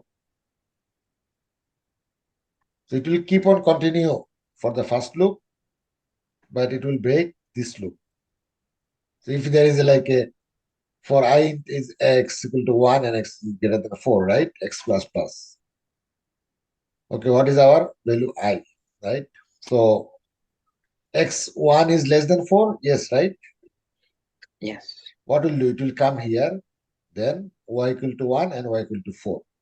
Y is less So than x equal to, yeah, less than 4. So x equal to 2. 2. What our value was there? X equal to 1, right? 1. And y value was 1 also, right? Yeah. So system is not true yet, right? No. So it will go to again here, right? Here, right? Is it? This is true. Sorry, it should be true, right? The first one is true. It's not One, going to go for yeah, the next one. Yeah. for 1 is less than 4. Mhm. True, then x equal to 1 plus plus. So 1 plus 1 is 2. Mhm. So x equal to 2, right? And y equal to also 2. Is same. Because So y true. plus plus 2, right? Yeah. So, Yeah, it's going to print value of x is 2 and value of y is 2. yes, Is so it it will break? And then the it's not system going to print do line anything. values x is x and x is 2 break, and then it will print this 2, right? Then it will Yeah. not go anything because the system had met already. And we use the break statement, so it will execute. But if the condition doesn't met, then it will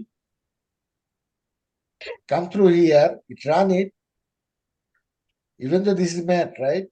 And if there is a iteration like for I equal to for x equal to or I equal to 1 to 10, right? When this is met here, it will go for the second one, do this thing, come here again, go for that.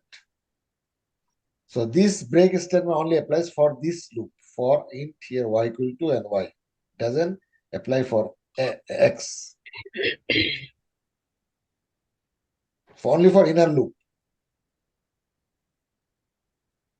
Okay? Yeah. Confused? No, we just have to do it practically and then it will be much more easy. If there is like more than one for loop, like nested loop, right? And if you're using break statement within the loop, inner loop, right? Means nested loop, right? Not the main loop, but inner loops. Any of the inner loops you're using the break statement, it will stop for that loop only. Yeah, But it definitely. can continue for The the main outer loop. loop one. main Yeah, loop one. outer loop. Mhm. Yeah. Okay.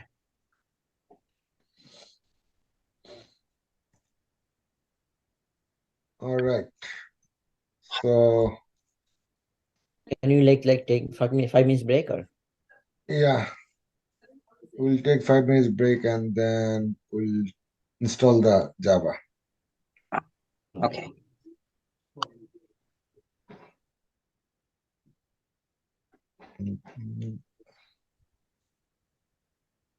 We'll be back.